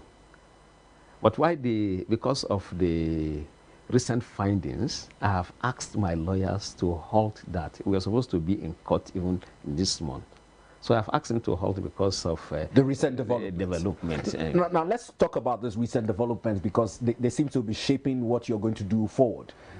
We have some of the images which would greet the screens, and it's owing to some investigative findings on these said allegations, and would like to take a look at it together. It says, outcome of the investigation into the alleged abduction of NAN's President, Comrade Atiku Issa, on the 29th April 2025 at Wells Clarton Hotel, Abuja. Now, the preamble says, following the constitution of an investigative committee by the Senate of the National Association of NANs to inquire into the circumstances surrounding the alleged abduction of NAN's President, Comrade Atiku Issa, on 29th April 2025 at Wells Carlton Hotel, Abuja, the committee diligently carried out its mandate through the review of testimonies, written submissions, and all available material evidence. In discharge of this responsibility, the committee was guided strictly by principles of objectivity, fairness, due process, and the overriding need to uphold the integrity of NANS and public confidence in its leadership. Findings: 1. Abduction of NANS President. The NANS President, Comrade Atiku Issa, was abducted and taken into a hotel in Mabushi, Abuja, where Babatunde Akinteye, also known as Baba T, and Yinka Dada supervised the torture of the NANS President. Statements previously made by NANS Presidents, that is, statements previously made by NANS President implicating certain individuals were based on information allegedly communicated to him by one Olushola Ladoja. 3. Verification of claims. Independent verifications conducted by the committee revealed that the claim and representation attributed to the said Olushola Ladoja were unfounded, misleading, and unsupported by credible evidence. Now, page 2 of this says, lack of evidence against Sheyi Tinubu, an honorable minister. No material, documentary, or testimonial evidence was established linking Mr. Sheyi Tinubu or the honorable minister of youth development to the allegation or alleged abduction, coercion, or any related misconduct. Item 5. Allegations unsustained. Consequently, the allegations earlier made against the aforementioned persons are unsubstantiated and cannot be sustained. Resolutions and recommendations. 1. Full exoneration. Mr. Sheyi Tinubu and the Honorable Minister of Youth Development are hereby completely exonerated from all allegations connected to the incident. Formal retraction. The NANS President, Comrade Atiku Issa, shall formally retract all prior statements and allegations made against Sheyi Tinubu in relation to this matter. 3. Apology and reconciliation. The NANS President is to write through the Honorable Minister of Youth Development to request an audience with Mr. Sheyi Tinubu for the purpose of conveying a personal apology and fostering reconciliation in the broader interest of unity, institutional harmony, and constructive engagements. 4. Desist from comments against the DSS. The NANS President shall henceforth desist from making any comments or allegations against the Department of State Services DSS to ensure respect for the institutional authority and due process. Conclusion. The committee emphasizes the importance of responsible leadership, accurate communication, and adherence to due process.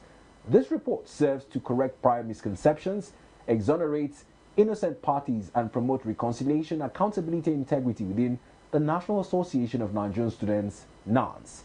Signed by Chairman Mohammed Imam Inua and Secretary Augustine Ojonupoai Sunday, Secretary NANS. Now, it's been quite a lengthy read, but we'll focus on some of the resolutions going forward. In your earlier remarks, while discussing with me, you had talked about the fact that you had met the Minister of Youth Development, Engineer Olayowande, where he said he exchanged pleasantries like many other guests at the occasion. In keeping with this, how many of the findings and resolutions do you agree with? Are you agreeing to an apology to Mr. Sheyi Tinubu and the Minister of Youth Development? I need to make this very clear. After I was released from detention, I carried out extensive investigation as to what happened before and after my abduction. And even before the committee came out with its findings, I had already verified completely that Mr. Sheyi Tinubu and the Honorable Minister for Youth and Sport Development were not involved at all. It was stage managed by certain characters who want to make use of their closeness to the two personalities to have their ways. And I did, when I appeared before the committee, I stated everything I know, and they also did their own findings and found out that the two personalities were not in any way involved in my abduction and everything I went through. So I agree with the outcome of the investigation, and I have apologized to the Honorable Minister for Youth and Sports Development. I have also made a request to him to speak with Mr. Sheyi Tinubu, and he did say to me that he was going to speak with Mr. Sheyi Tinubu so that I can also meet with him and personally apologize to him. So I want to use this opportunity to retract every statement made against Mr. Sheyi Tinubu and the Honorable Minister for Sports and Youth Development, that they were not involved either directly or indirectly in my abduction, the first and the second one. But certain persons used their name, and everything I said was based on what Olushola Ladoja told me directly. While I was with him, with my secretary, he made certain statements I don't need to repeat. They're not airworthy. Yes, I understand. Yes, about Mr. Sheyi Tinubu and the Honorable Minister for Youth and Sport Development. So, and it was based on what he told me and others that I came to believe then that Mr. Sheyi Tinubu was behind everything I was going through. So I want to retract every statement made against Mr. Sheyi Tinubu and the Honorable Minister, and to also say to them that I actually was misled, and I apologize for everything. And I'll personally apologize to Mr. Sheyi Tinubu, as I have done to the Minister for Youth and Sports Development. It's a noble thing to issue this apology, but some of the issues now that you have said you've also taken a break on legally are issues affecting your health and your person. The abductions happened, you were tortured, held against your will. How did you deal with this mentally, and did it have any effects on your family's well-being whilst you were unavailable to them? Yes, you see, many things happened. The most important thing that helped me to realize that Mr. Sheyi Tinubu was not even involved was that while I was in detention, some persons took over my house and were also claiming to have the support of Mr. Sheyi Tinubu. So the whole thing is surprising to me. People were just making use of the situation to either advance certain interest or to get certain benefits for themselves. Mr. Sheyi Tinubu does not even know I have a house in Zaria. So that's why I say I have learned a lot from what happened. And as for me, if not for my family was terribly disturbed. But for me, I'm not disturbed. It doesn't even affect me psychologically at all. It has made me to be strong. And that's why I said... Like the adage says, what doesn't kill you obviously makes you stronger. Yes. But for the family there, it must have been traumatizing for them to see you with the wounds, not be able to communicate with you, finally learn that you're now in the DSS custody upon your release and second abduction again. And that's why I asked the question, because it takes a lot for them to come out from such an experience at a time when abductions and kidnappings have become a norm in society today. No, but for me, I had prepared them for such eventualities. Or into your involvement as yes, because I have always told them that as an activist, I could be picked at any time. And if I am picked, arrest, detain, nobody should even bother. That I have a strong mind that it won't affect me, and they should also know that they should not be bothered. So I had prepared their minds before then. In short, when the kidnapping was going on along Kaduna Abuja road, I did say to them, because I was only applying that route, I told them that yes, I don't think anybody will be able to kidnap me. The only thing the kidnappers can do is to probably kill me, because I won't follow any kidnapper to the bush, except they carry me on their head. Even if they come with gun, they come with bomb, everything, I won't follow anybody. I told them. So I prepared their minds that if you hear, and even if I'm kidnapped, don't pay any amount of money. Sacrifice me. Go on, keep that money. And don't pay anything. If anybody give you money, keep the money and eat your money. Don't pay for me, because I won't empower kidnappers.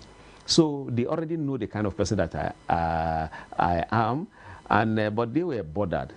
But I prepared their mind. But for me, I am happy it did happen, because that made me very strong. Well, this is an interesting take. I'll come to your involvement with the National Association of Nigerian Students, because at some point I also did see a statement from NANS saying that there's nothing like a fractional president. But listening to you earlier, you talked about the fact that you were coerced into resigning your position under duress in light of the recent developments. Where does that stand? Are you still largely involved with NANS, or does that resignation under duress still subsist?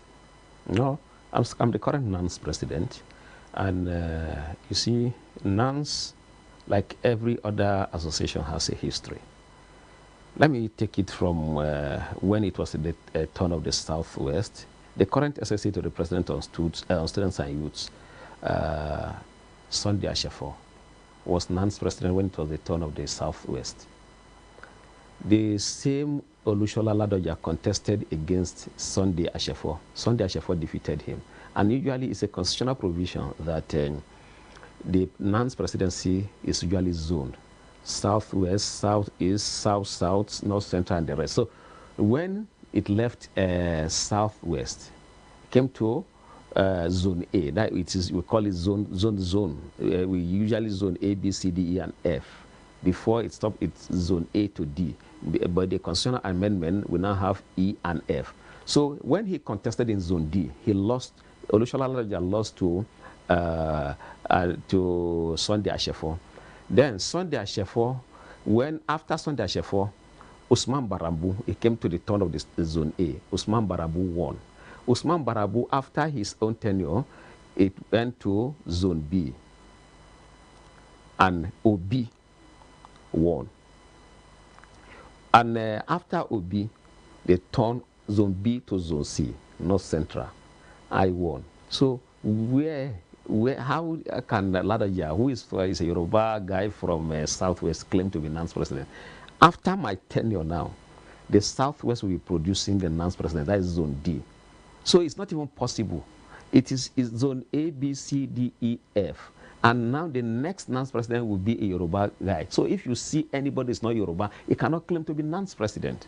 So now I am the authentic NANS president. Shibuzo will be handed over to me. Who handed over to Ladoja? He's just claiming because of his closeness to certain personalities, which he has tarnished their reputation.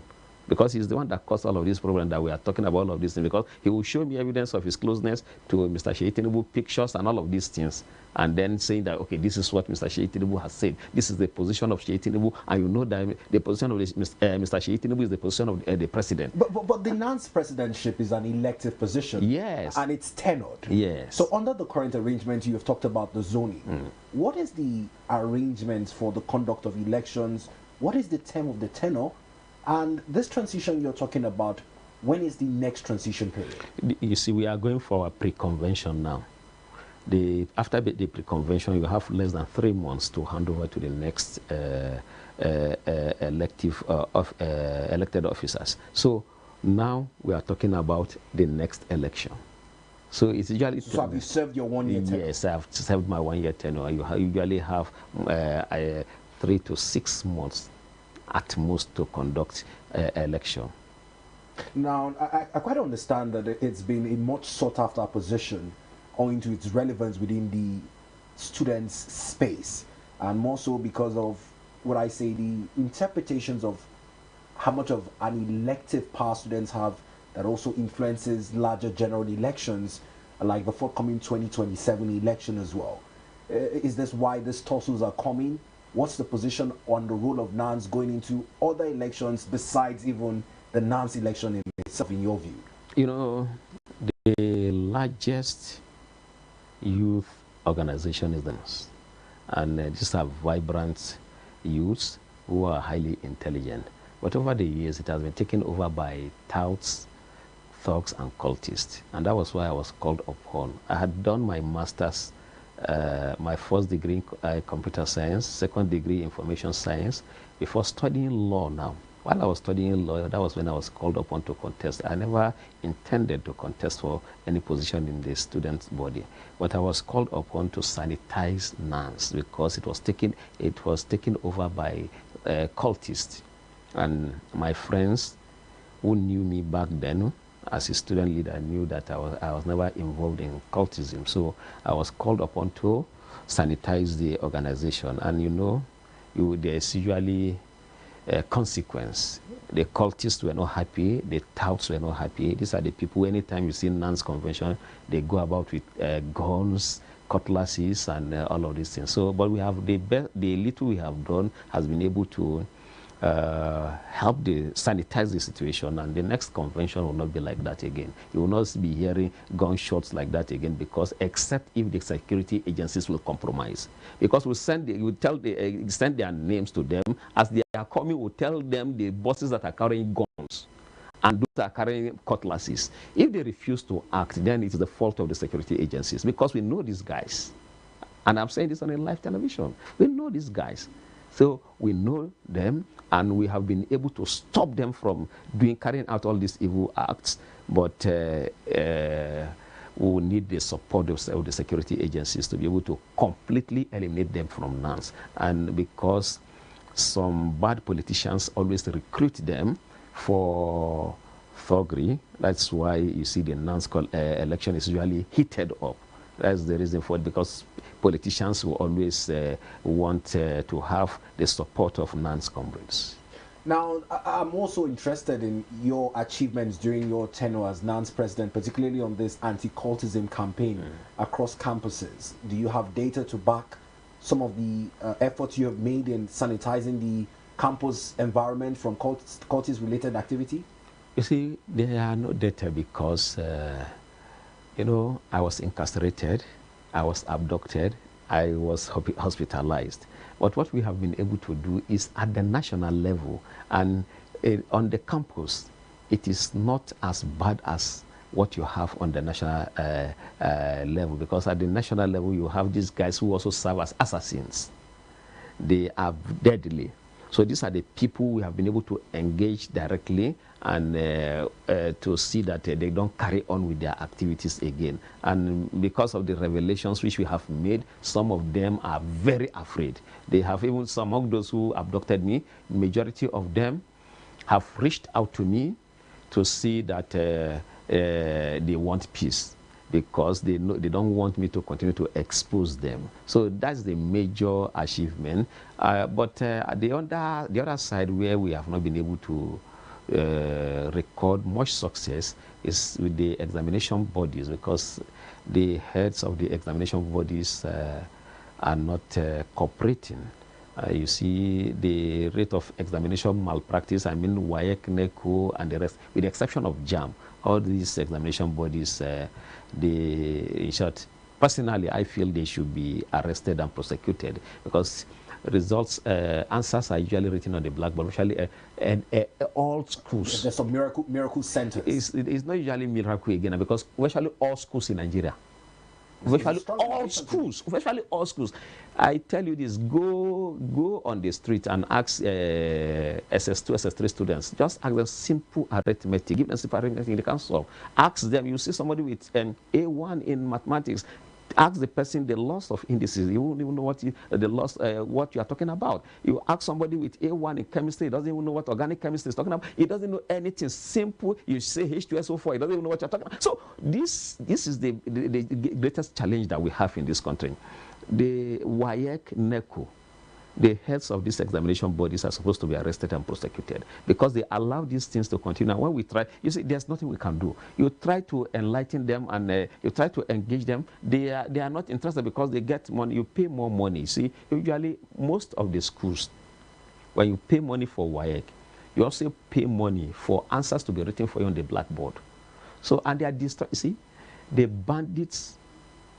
banditry will not cause harm to Nigerians the way this WAEC and NECO, the kind of harm the WAEC and NECO will come to. I also like to get your thoughts on this because it was debated at the close of 2025 as well. The cut-off marks for JAM, which you have loaded this morning, has also reduced over the years owing to low performance by students. Many have asked the question of if it is indeed the advent of the era we're in, the jet age, having more children more prone to wanting to be content creators other than scholars or academicians. There's been what I call it a watered down value in terms of what we say was the norm, being able to study, go through your first degree, apply for a master's and seek even higher education. What would you also blame in line of this supposedly porous examination systems we have, in your words? What are other things to blame? Is it society? Is it the family concept? What's happening to our standard of education in general? The lack of values in most families. Most parents are the ones bribing these examination bodies to see that their words pass. Instead of encouraging their children to read, they don't. They buy them big phones and they're always on their phones and they don't read at all. And so the government needs to stamp its authority. The decay is so much that we don't have a future in this country. Not this what these people are talking about. I don't see banditry, Boko Haram, all these things to be I don't see it to be as worse as the decay in and the rot we have in the society now, like the examination malpractice. What it will do to us, it will destroy this country completely. There will be no future for us. Because the youth, they are not reading. You have more than 60% of students in this country, they pass by doing malpractice, by examination malpractice. So there's no future for us. And I don't know why the Minister for Education is not worried. That is the major thing to be tackled as of today. If we don't tackle that, as it is now, we don't have a future. We don't. Not what people are saying. I don't see this kidnapping as any. It is the byproduct of this evil that we are seeing today, because what they are interested in is they want to drive big cars. You see somebody, a child of 15 years, is talking about driving Lamborghini. He doesn't know anything. It's not interested. The value system is completely eroded. Well, and that is a major problem we have in the country. Well, interestingly, it speaks to the quality of man that you are. Despite coming here with your agenda and your issues, you still took out time to touch on the challenges society is facing, and more so within the students' environment in regards to your function in the National Association of Nigerian Students. I would like to thank you for agreeing to speak to us on this vital issue. And should you resume the legal redress you seek, we would also be more than happy to keep our viewers abreast of developments in that regard. Thank you very much for giving me this opportunity. Always a pleasure. Well, it's been Comrade Atiku Abubakar Isa, who insists that he is indeed the current NANS president and that his tenure is yet to elapse. The pre-Congress that would lead for the next election would also be conducted by him despite his travails, which he faces. His retracted allegations as leveled against Mr. Sheyi Tinubu and Engineer Olawande following his abduction and torture during the period of the last elections in April of 2025. Going forward, he said that he is dwelling on advice from his legal team before he takes his next step, while thanking the likes of Omoyele Sowore and VDM for the role they played in securing his release. Well, we'll tell you more about other political developments, and owing to a sad development in Benin City following the defection of Olumide Akpata from the Labour Party to the African Democratic Congress. Some ADC chieftains led by Mr. Peter Obi and Oyegun were attacked by armed thugs who left bullet holes in their vehicles and scattered the secretariat of the party in Benin City. We'll tell you more about that and other news developments after the break. Do well to stay with us.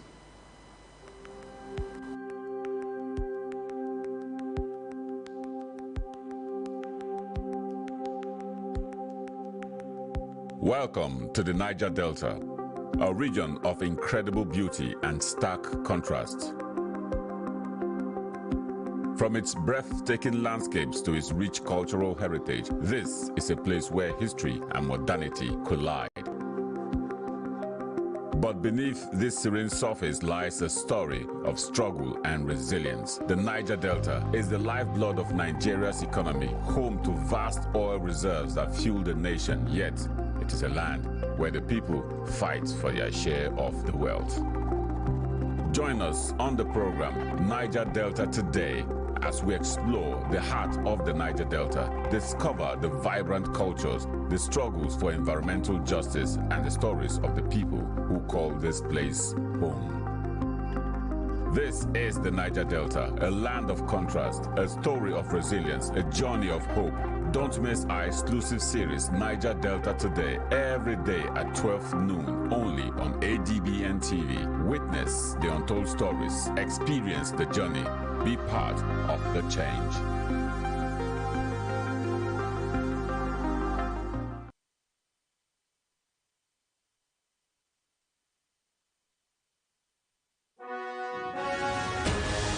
The global business is never static. Watch the market report on ADBN TV for business information, latest happening, business deals, government economic policies, stock, crude oil and commodity trading, financial upstick and downstick, and the world of organized private sector. The market report showing on ADBN TV 1 to 2 p.m. Monday to Friday. The market report bringing you up to speed in the business world.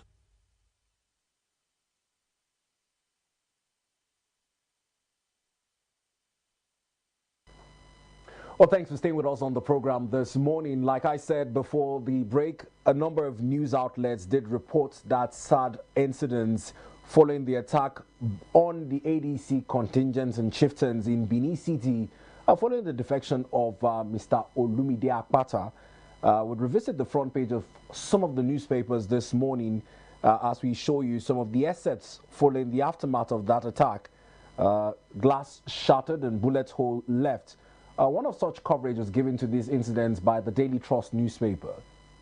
On the Daily Trust earlier, we'll revisit it in a moment. You'd find beneath the lead story, U.S. push to scrap Sharia sparks. This picture of bullet holes in the back of this Highlander with chairs scattered, and set it below that you'd also find Mr. Peter Obi accompanied by his delegates conducting persons around the scenes of the attack, with the caption, aftermath of the attack on chieftains of the African Democratic Congress ADC in Edo State yesterday. Now, it's important to note that these attacks have been condemned by former Vice President Alhaji Atiku Abubakar, who believes that it's a senseless attack and this should not have any place in the current democratic landscape. Now, if you cast your minds back to last year, in terms of certain governors warning that should Mr. Peter Obi choose to visit their states, he would need to inform them so that they can guarantee his safety. Now, it may seem as though that this has now become a reference point in the aftermath of this attack, asking the question of if Mr. Peter Obi had notified the said person before his trip to Edo State. Now, in light of these developments, what's the place of Togri in election discussions? A defection from Labour Party to ADC has been greeted with such a reaction. It leaves a lot to be said and a lot of questions to be answered.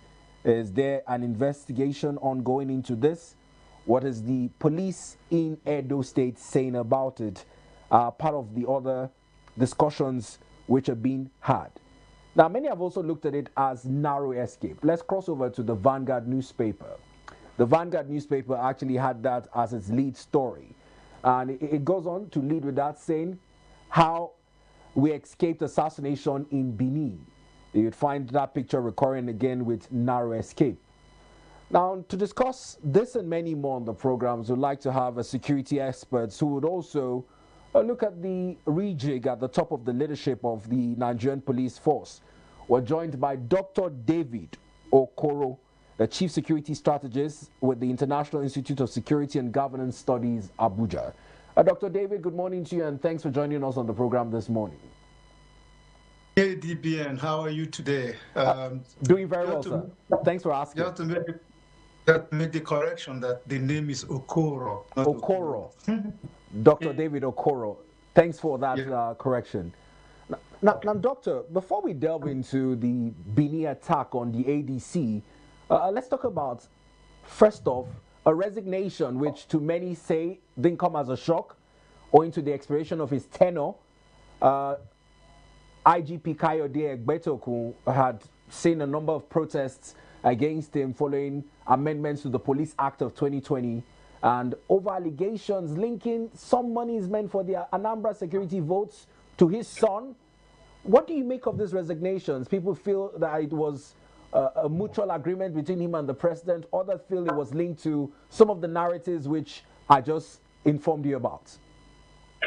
Well, again, thank you for this opportunity to share my opinion about these critical national issues. I think that the police force, because of its Nigerian police force, because of its ordinary functions, should attract the interest of Nigerians, whatever happened to the leadership of that force. Because the police remains today the lead agency in internal security in Nigeria. And this is where it is in the internal security sector that we have a major crisis in terms of security. You are talking about kidnapping, you are talking about banditry, insurgency, and terrorism. All these are internal security issues. And it is because of largely the failure of the police to be able to hem in these activities that we are having crisis, and that we are having the military, we are having the DSS, everybody coming to the fray to assist. So when things that have to do with the leadership of the Nigerian police force comes up, there's normally a national and international interest. So the resignation, so to speak, of Mr. Egbetokun had attracted local and international attention. But to say that he didn't just resign, he was advised by the president to resign because the president felt that he could no longer continue to work with him. Whatever the reasons, I can't sit here and tell you what is in the president's mind. But I do know that the tenure of this IGP had been fraught with a lot of controversies.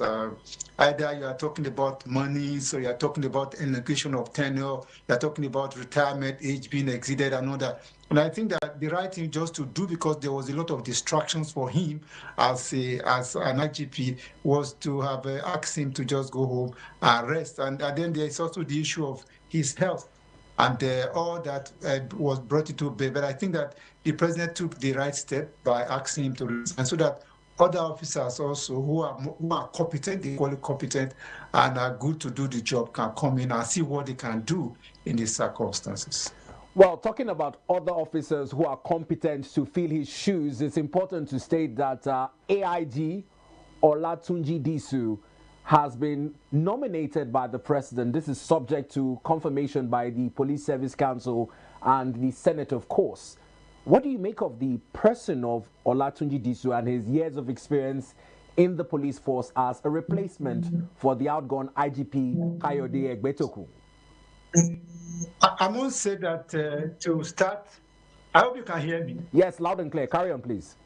Okay, so I was just going to say that the issue of who held the police force, whether it is Mr. Tujipedo or Disu or any other person, is neither here or there, because every officer that gets to the position of a commissioner of police at AIG is automatically qualified to head the police force. So it happens that the president have decided that the person that he's going to select to play this role is Mr. Tuji Disu, and I think it's okay. He had the required training and the competence He has held strategic positions across the police. He has held command position in the state, which is very critical for you to become an IGP of police. It is critical that you have command experience. He has had that experience. He has had command experience, and he has had all sorts of training locally and internationally. His intellectual capacity is not in doubt. He's handled very sensitive positions, the ROT commander, command position in Abuja and Rivers and all that. I think that he's well prepared for the position. But beyond that, it's just to say that, look, leading police force, it goes beyond policeman himself does. It has to do with our society, how our country is run. Police have carry out the function of crime detection, prevention, and control. But there's much more to that than the protection of the society than what the police does. The soft part of security, for instance, is what the Ministry of Education does. What does the Ministry of Labor do? What does the Ministry of Agriculture do? What does the Ministry of Economic Planning do? It is when all these are put together that you can begin to talk about proper security in the country. So I wish him well, because he knows that his job is well cut out for him. We are in a state of national security crisis, and we need the best hands everywhere to be able to address it. And I think that Mr. Tuji Disu is well qualified for this call. Well, his qualification also portends a number of retirements to come owing to his rank as AIG. What it means is that some superior officers in DIGs and other of his colleagues might have to resign.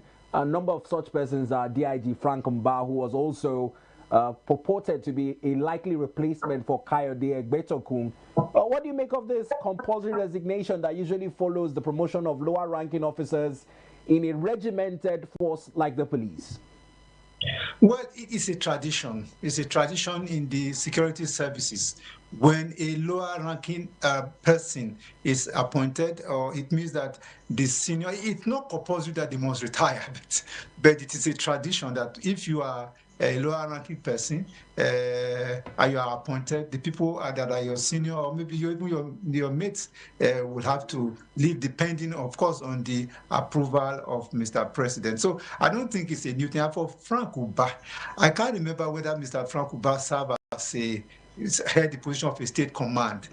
And people really, the technical aspect many people doesn't know is that for you to become an IG, it is usually necessary for you to have had led a state command, as a commissioner of police, which I don't remember if he had been one. So, it was talk about Frank Uba, but the president had the prerogative. Look, the president is like a coach of a national team, and he's facing an opponent that he knows their strength and weakness. So he's at liberty to determine whether he wants to pick a commissioner of police, an AIG or a DIG. What is necessary is that Nigerian people have given the president the responsibility to ensure safety and security of Nigeria, and the president will have to look for men and women that he thinks that can help him deliver on that. So it has nothing to do with ethnicity or color or race. What is important is that Mr. President feels that this is the man that at this time he can rely on and trust his capabilities, loyalty, and his competence, and he has decided to choose him. So that's it. It doesn't go beyond that. Now, Dr. David, a lot of rejigging has been done to Nigeria's security architecture, the appointment of a new Minister of Defense, and now an acting Inspector General of Police. What would be the agenda setting, in your perspective, for the 23rd man in that seat since Nigeria began operating this system, as it regards our peculiar security challenges and how he can surmount them? I did tell you at the beginning that the police is the most critical institution in terms of the security of in national space, particularly the internal security responsibility. And because largely the police have failed, that is why you have seen the kind of security situation that we have, where banditry and kidnapping are becoming intractable, almost swallowing up the whole country, where terrorism have virtually taken over. So it's because of the failing of the police that you have the military who ordinarily are concerned with protection of the country against external aggression. They have been sucked into the internal security space. You have the DSS have been sucked into it, leaving their primary function. And everybody seems, you have vigilantes, everybody trying to come and help.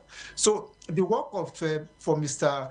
Tuji is clear that he has a huge responsibility to look again at the police system, the policing system, the structure on ground, the facility and all that. He needs to look at the kind of challenge that we have, the kind of resource that is available to him right now that is grossly inadequate, and then chart a course to see, look, what are the low-hanging fruits that we can address? How do we go about it? But I think that for me, one of the most critical aspects of policing in Nigeria, particularly at that level, is that there's so much leakages in the resources that are provided for the police. It is not that the police does not get some level of resources provided. It's just that in most cases they are mismanaged or frittered away. And I want to believe that because he has a reputation to protect, he has a name to protect, and he also has a president to support.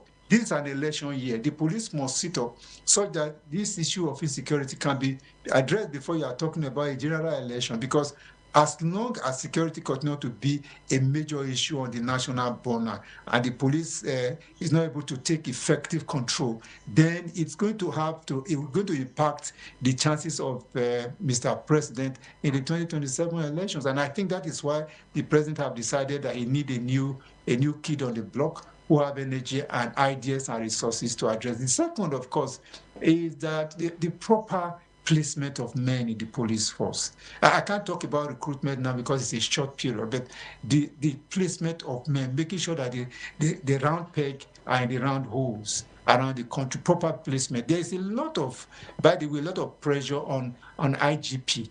The Inspector General of Police is one of the most powerful public servants in Nigeria.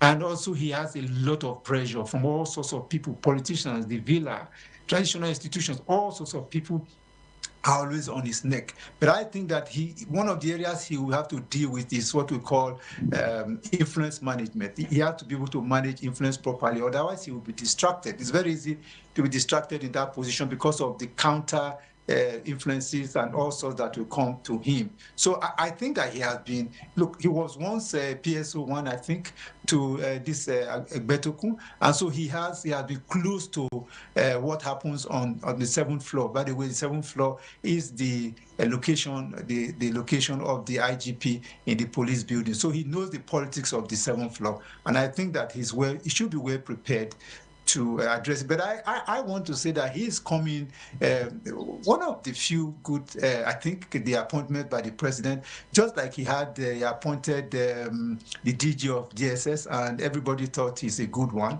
And I think the man is doing well. Currently, we have a Minister of Defense that have a high public rating based on his antecedent and the kind of things he's doing, the Chief of Defense Staff. Several of these appointments seem to have been very good. And I think it can only have been complemented by a policeman who have the competence, the capacity, and the courage to be able to do the right things. And I think that Mr. Tuji Bello is not far from that, but he needs to sit down and really evaluate what are the resources available to him vis-a-vis the challenges that Nigeria have currently, and he can then chart a course. But he must also learn to carry the Nigerian public along. He had been in that position where he deals with the public, so he should know what Nigerians are saying, and he should be able to respond.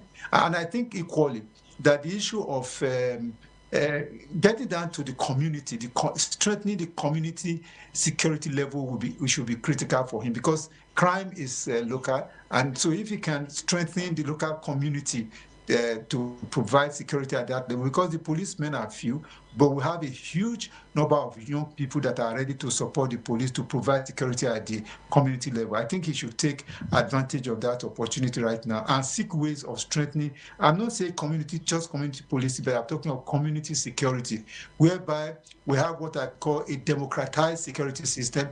We have security for the people, of the people, by the people themselves. If you can take this philosophy and strengthen it and work on it, then the gaps that we are currently seeing in the numbers of the police and equipment will be largely addressed when we bring in other security assets, the private security sector, the community security sector, and then you add it to the police resources asset, and then other security agencies.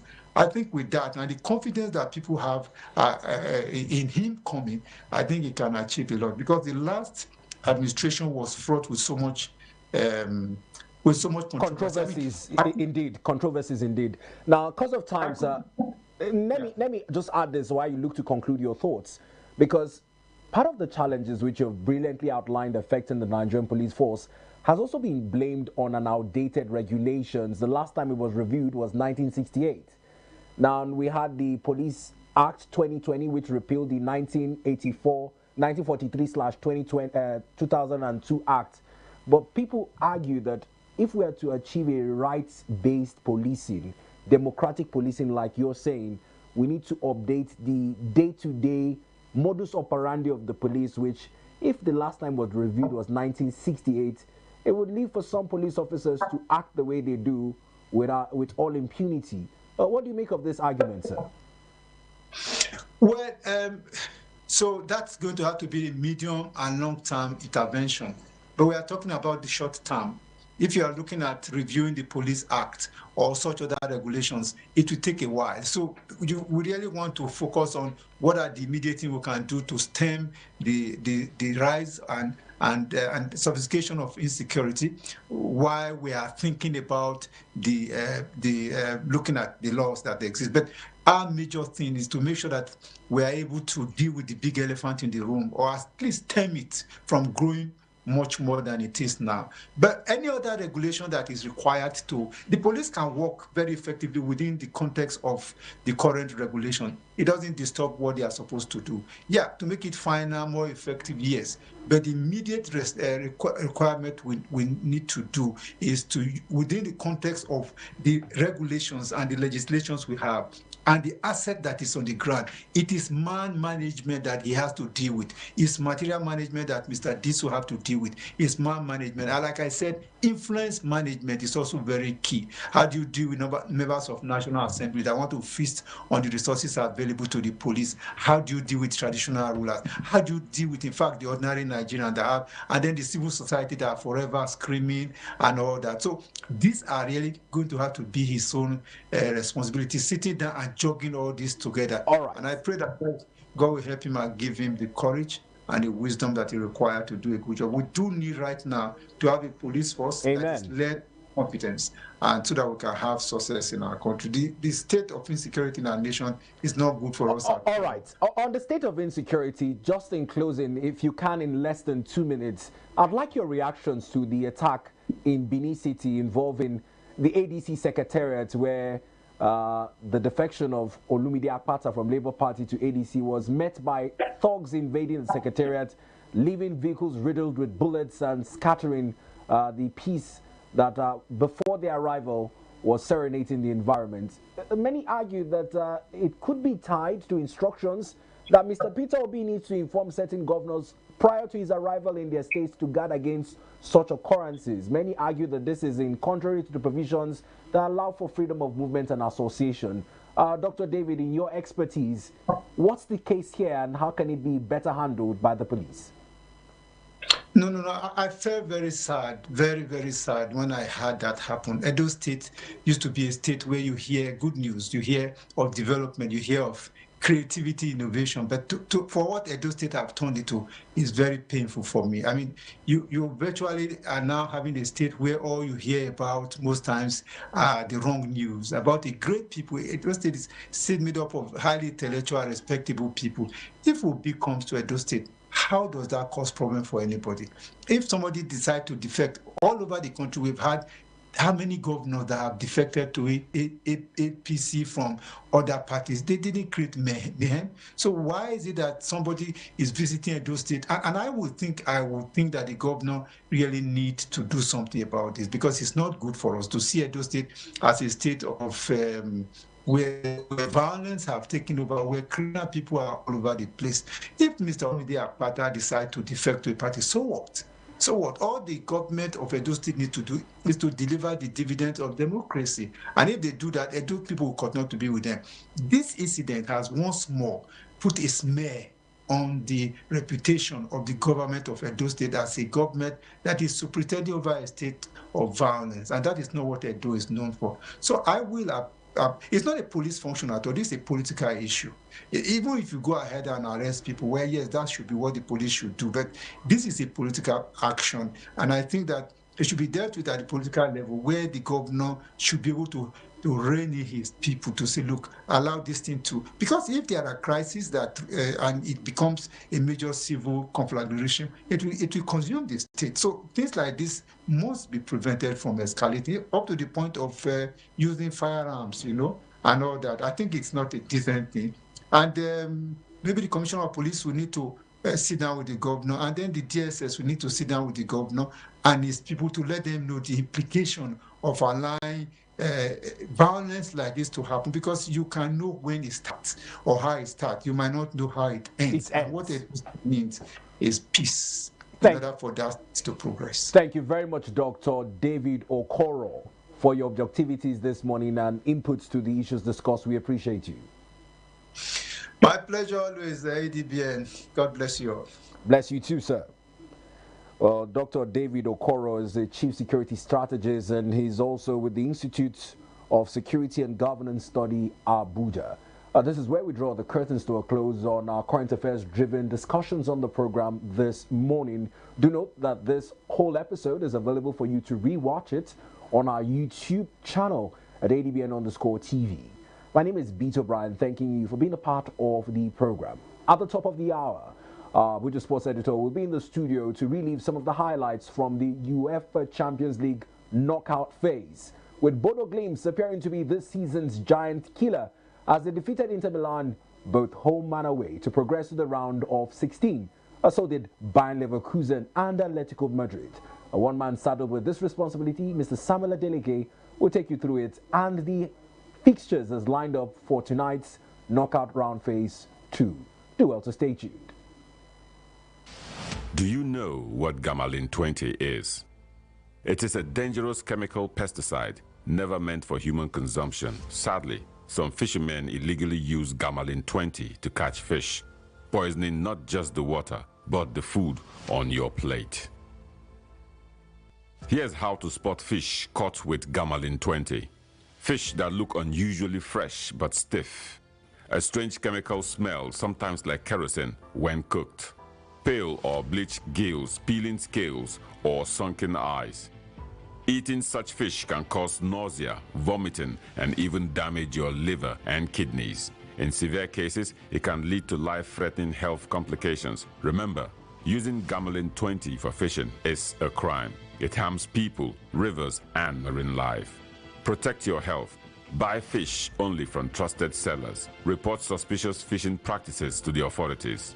Together, let's keep our waters safe and our meals healthy.